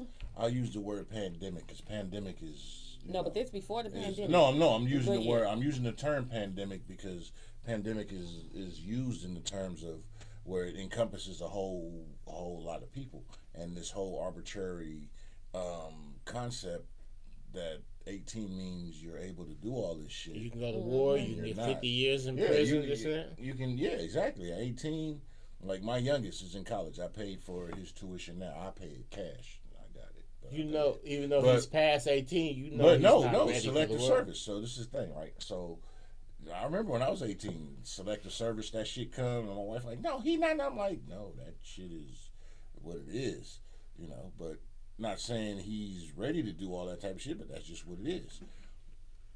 Arbitrarily, the 18 means so much things. It's like they pulled it out the sky, though. Yeah, it said you 18, not Because the 21, human brain doesn't not really 22. mature until about 25. not 24, you know, because as a young man, melanated man, you're still learning so much. It's shit. You graduate high school at 16, 17, or 18. depending on when If you started school. graduate. If you graduate. I started school at 4. Mm-hmm. So I graduated in 92. Now, if I'd have started at 5, I would have been class of 93. But no, I'm class of 90 motherfucking 2. But I'm just saying. I got a 2-part question for you. That shit go. Go ask your question. Okay, the Yeah. first part is on the question of the 18, this and that. As a mother, Mm-hmm. some mothers be like, nigga literally start a countdown to 17. Right. Oh, nigga, when you turn 18, You better you have better your get shit. up out of here. You better So have it as a ready. mother, how you feel about that? And also, as That's an a- artist, do you feel sometimes that there's an expectation of you as an artist to be, like for instance, shout out to Carter Block, right? Shout out to the homie. Them From the murders. cats is super active in the community, right? Yes, salute. But there was a generation of artists before them that felt like the best thing they could do for the community is to show up at Jeffrey's on the Saturday night and try to mac. So the first part is, as a mother, how do you feel about the, oh nigga, you grown, you 18, and some people really throw their kids out the house at 18. Never. And as an artist, do you feel like you have an obligation to do things in the community, or are you an artist and art speaks Harvey, for what's up with itself? my guy? You know, as an artist, I'm a representation. Hey, of, Andrea. to be the best Andrea. person I can be, because it's a lot of people who look up to me, and you may not even know who looked up to you. True.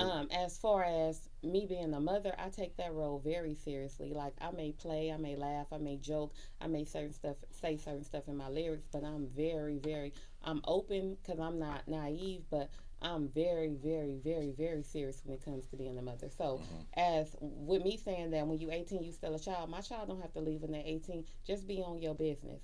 Like, for instance, as long as you're doing something, even if you're not, I'm still going to support you. But just take this time, and I always So tell you're my gonna kids. nurture no matter what. Yeah, I'm gonna nurture you, but at the same time, I'm gonna nurture you in a way where I'm not nurturing you to hinder you. I'm gonna nurture you where get out there and get it.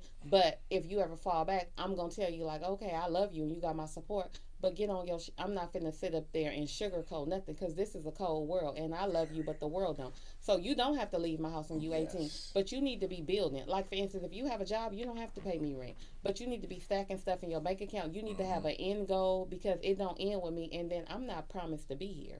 Right. So therefore, I may be here today, but not tomorrow. So like with my kids, I speak life into them. I let them know, like, you know what, I'm here and I got your back to support you. But at the end of the day, you also supposed to have something set up for yourself. Yes. So I think people who push their kids out, that's a good thing to the point of it's like, get on your stuff. But at the end of the day, I feel like sometimes you push your child out too fast, and then it'd be like you get them caught up in the world of working, where that's what they get caught up in, instead of knowing that this is a big world. You can own your own business and work for yourself. So therefore, as long as my kids is doing something that they want to do, I'm here to support you any way, shape, form, or fashion that I can. You don't have to leave my house. Stay in my house and stack your paper. Because the thing is, have a big bank account or whatever, but don't sit up in my house and think you finna go trick on the female or think you finna go live your best life. If you're gonna trick on them, you better have something. Yeah, y'all better be building something. Right. Because don't get me wrong, like I always tell my son, you ain't supposed to sit up there and be thinking you supposed to get money from a female or a female supposed to do nothing for you. As a man, you supposed to stand up as a man. You shouldn't even have a girlfriend if you're not ready to provide and do certain things. And I'm not talking about pay all your bills, but you shouldn't be doing, you need to sit up there and be single and just date and just take somebody out here and there if you're not prepared to do the things that you should do as for a female. But you don't have to leave when you're 18. Like I said, you don't have to leave when you're 21. But you're not finna be in my house and be a bum and be sitting up there watching TV or playing video games. That's not finna work for me. Unless you in that industry where you playing video games, you bringing home 6 figures. Yeah, or you build, like I said, like how you said you love video games and you have ideas. If you building something, then go ahead or whatever. Because I'm all for it. Because like I said, I'm gonna ask you, how can I help you contribute? It's not gonna be unproductive. Right. No, exactly. You're not gonna be unproductive. That's not finna happen. Now that's Miss Fuller. Now Jay Songbird. Is Jay Songbird obligated to do positive things in the community or obligated to put certain message in the song, or is your art? You know, I'm only human, so I fall short of the glory. I'm not perfect. But I feel like nowadays, as I told you with my music before, I said a lot of stuff, I did a lot of songs where I was talking very vulgar, to the point where nowadays, where I am, I feel like that my song should be a message. And it don't have to be it could still reach a certain point that I'm trying to point out there, but it's like the way the message is, because I was raised on, it's not what you say, it's how you say it. So therefore, I'm like, when somebody I want my music to be played in all different type of environments. Like I want it to be able to be played at maybe not so much as a church environment, but even like if we finna go to a school, if we finna go to a business meeting or certain stuff where we can play the song and the message get across and it's still able to be heard in that type of environment. So that's where I'm at with it. But I just, so as far as Jay Songbird, I feel that everybody who is an artist and you have people looking after you and looking under you and look up to you, your message is power. And then, you know how whether you going through something, whether you in love, happy, sad, or whatever, music is so powerful. Yes, it is. So powerful. Some people look at music like, for instance, when I'm going through something, I turn on music and music helped me get through.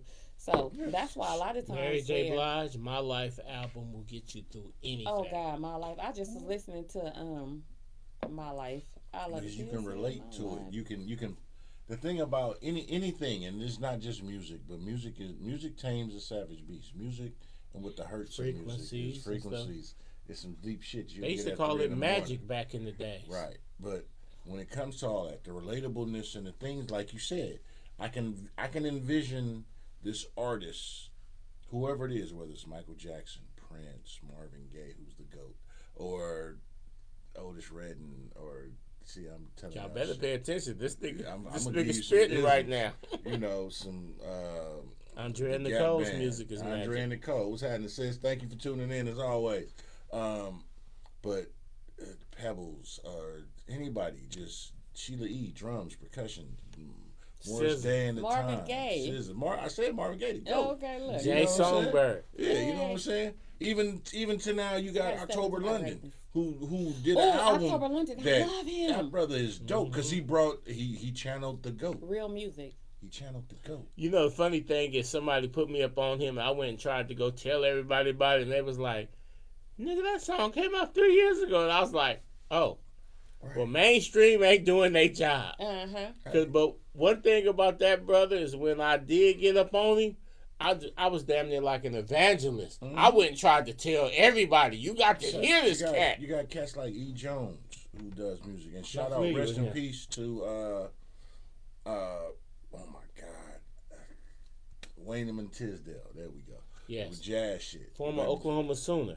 Played basketball, played for a bunch of teams, but that music it touches your soul because the vibrations and the frequencies touches everything on a molecular cellular level, and it's some shit that I'm giving you the ism that you'll get at 3 in the morning. But when you learn what you're doing and you touching them keys and you making shit happen in the orgasm, you ain't know what I'm talking about. People fall in love with people from their music, and it be like people like you don't even know this person or whatever, but it be just like the thrill of hearing what they speak and what touch your soul. Music. You can't tell me SZA ain't one of the greatest people that walked the planet Earth.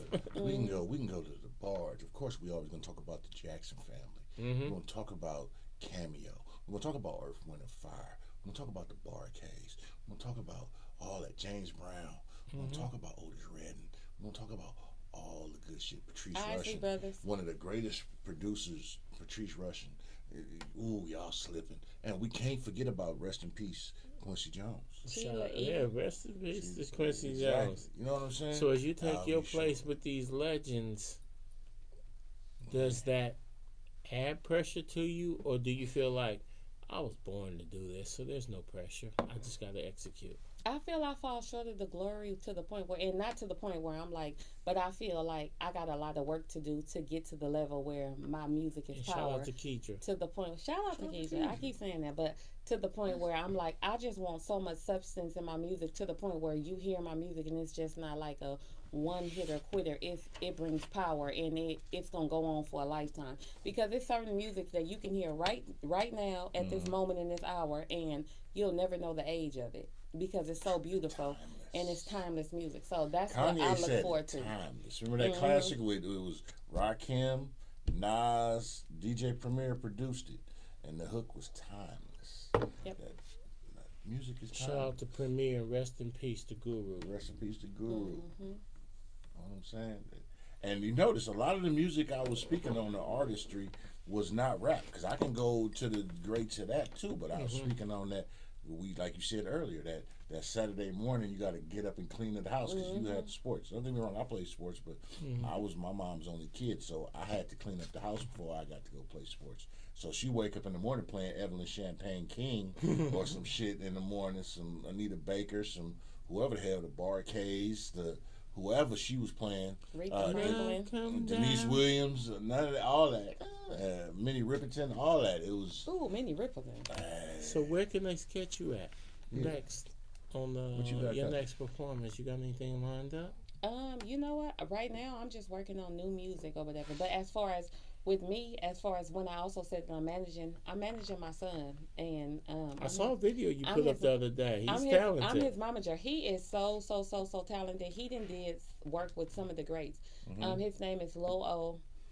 On his Instagram is Lil Bags. Shoot him B9. out.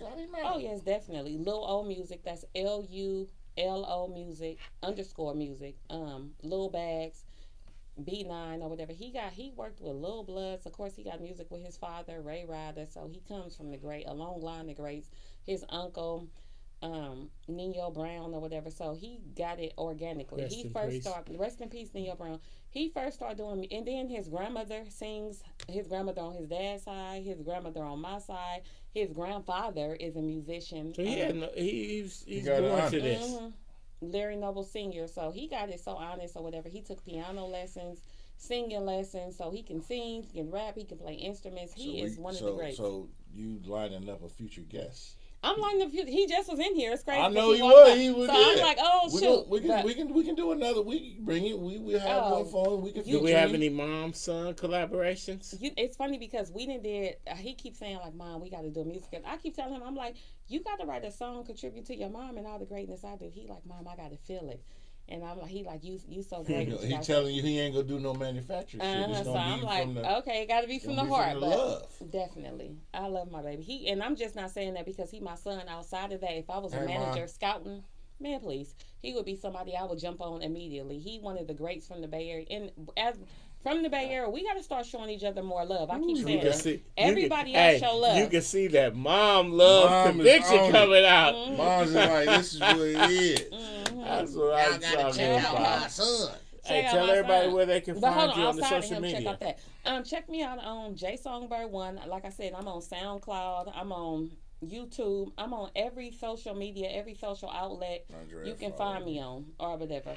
Apple Music, Shout out everywhere. to Andrea Nicole. She's a talented Andrea artist Nicole. as well. What She's she in the tapped in? comments. Hey. Yeah, she said she followed you. Oh, well, God, you follow good. me, girl. Her and Canary the comedian, they are very talented. And they're also in the movie with you as well. Okay, Matter of fact, so look, that's we them right movie there. cast. On that. That's both of them. Hold on, Andrea. That's Andrea Andrea, Nicole. and that's right Canary. there. Okay, That's okay. So Canary the y'all on the comedian. screen. Ladies. The episode, we keep it moving. It was Okay. truly a pleasure having you here Yes. once again. Definitely. Thank you. It was a pleasure. And that's one of the being reasons why I really like working with you on the movie sets, Mm. because you bring a very pleasant vibe to the... here. Yeah. Because sometimes being on a movie set can be stressful because there's a lot of standing around, so some people get anxious. So when people can show up and just bring peace, bring pleasantness to it, this and that, it helps make everything flow easier. So I appreciate you. Yes. You always make things cool. Yes. I appreciate both you guys. Like I said, it's always been a pleasure. You always show support and love, or whatever, reaching out to me. Like I said, extending your platform. So it's definitely a blessing, or whatever. So Definitely. thank you. So I'm happy That's to be one of here. this guy's big things. Is sometimes I'll be on the set and I'll be all stressed out and getting weird. Then the yak get to kick it in, and then I see him over. Yeah. He like a politician. I see him over I here hate talking politics, this one, and then he'll come to me and say, "They was tripping, but everything cool now." And I'd be like, I ain't even got to question it. Like, you sure they good? Because when he say everything's cool, we good. I know everything's cool. It's good. It's good. It's good. Because at the end of the day, we just out here trying to promote, have fun. We trying to build, because that's the essence of what we do. We're builders. On my square, I build. Some people come to fuck. Some come to fuck and build. I'm the latter. You know what I'm saying? We coming to build. We and building trying to buildings make shit around happen. here. You know what I'm saying? I want to thank you. You want to give shout outs to anybody before we tone out? Shout outs, Hayes, shout outs, anything. Oh my God, I'm so bad. Tell your people. Check out my people, my family, Ruby Q's. Check out Keydra on Stage. Check out Ray Ryder. Check out my son, B9, Lil O Music. My other sons, Trey, Larry Noble. He's doing football. My other son, Elliot Noble, he just got a whole scholarship for Fresno State. He doing big things. Shout out to the We just went out there. Bulldogs. He doing his thing or whatever. Like I said, we raising nothing but scholars, big dogs around here. That's what it Shout is. out to all the people I love. My memory is bad, but at the same time, not that bad. I can't remember everything. You put me on the spot. But everybody who loves me, everybody who support me, I'm here to support you. If you need any support, I'm here to support you. Send me a DM, J Songbird 1, and I will promote you, put you out there any way I can. She really or whatever. will. Yeah, for real. That's what's up. Shout I out ain't to never you sent her guys, nothing Cognac that she didn't repost, didn't comment on this and that. Confessionals. But hold on. The new movie that I'm in, he put me on to. Her story to tell. Her story to tell. Look, he threw me in that thing, and I'm happy to be in it. So check me out. You was like, I'm running late. And I'm like, it don't matter because I'm always running late. Your presence is required. Thank you. Thank you. And make Shout sure you out to drink your Andrea water. and Canary Hydrate Nicole. yourself. Canary the comedian. We've had a lot of people. Hey, Ma, have, I see you tuning in, Ma. I see we you. had Makivia Britton, which is the #1 actress From on Detroit, Tubi, hey. who came on Detroit. out to participate. I Shout love out it. to To Tush Harvey. Magooch. Shout out to Chrissy Cola. And shout out Chrissy. to JB, June Baby. Teach Bobo. June baby. And special shout out to Teach Bobo, who's man. really been Sad's keeping life. things- Her birthday was just, hey, matter of Yes. fact, let me do some birthday shout outs. So shout out, happy birthday, Teach Bobo. Cuzzo Mims, his birthday's today. Shout out Cuzzo Mims. My birthday next week. We hitting 5-0. You know, Lord willing, we Happy here. birthday, big Sad birthday. season. You know what I'm saying? Everybody that's tuning in. Shout out to there's so many people's birthdays. You know what I'm saying? Charge it to the mind, not the heart. My thing is, why be bothered with a November birthday? Oh yeah, and definitely go check out Hot Dog Cole too. I love him. He always show me so much support. Who? Hot Dog Cole. Okay. He be doing his thing, but I'm talking about that's one of the people who show me the most for support out Okay. of all. So love him. So Farrell, tell them where they can find you. Hey, you can find me across the board at pretty much any social media platform at Pharaoh Films. And you can find her at Jay Songbird. And you can find me where? In your bitch dreams. Why? Because that's where I reside. But more importantly, you can find me in the bosom of the universe. Why? Because that's where I call home. And you'll get that at 3 in the morning. But nah, seriously, have fun. Thank y'all for tuning in. I wish everybody a peaceful and graceful end of the year. Man, y'all be safe out there. It's Sagittarius season. You already know we celebrating. It's what it do. And now it's time to say goodbye to all my Negro friends. Hey, catch y'all next week. And yeah, you can. I'm not gonna tell y'all. I don't do Cash App and none of that shit for my birthday because I think that's bumming. When you niggas do I'm that gonna try shit, it one that's year, though. bumming. I'm never gonna do that. I done probably But gave out about $1,000 on I'm- people Cash App I'm on their having fun birthday. for my birthday. You know what I'm saying? I celebrate. So I'll post some shit and pop up where I'm at, and it's all good. Let's have fun. Hey, peace, I need love, some and of that back though. yeah, And blessings. peace, love, and all that blessings. Continued success, and everybody tuning in, man. May your bank account increase tenfold. Bye, motherfucker.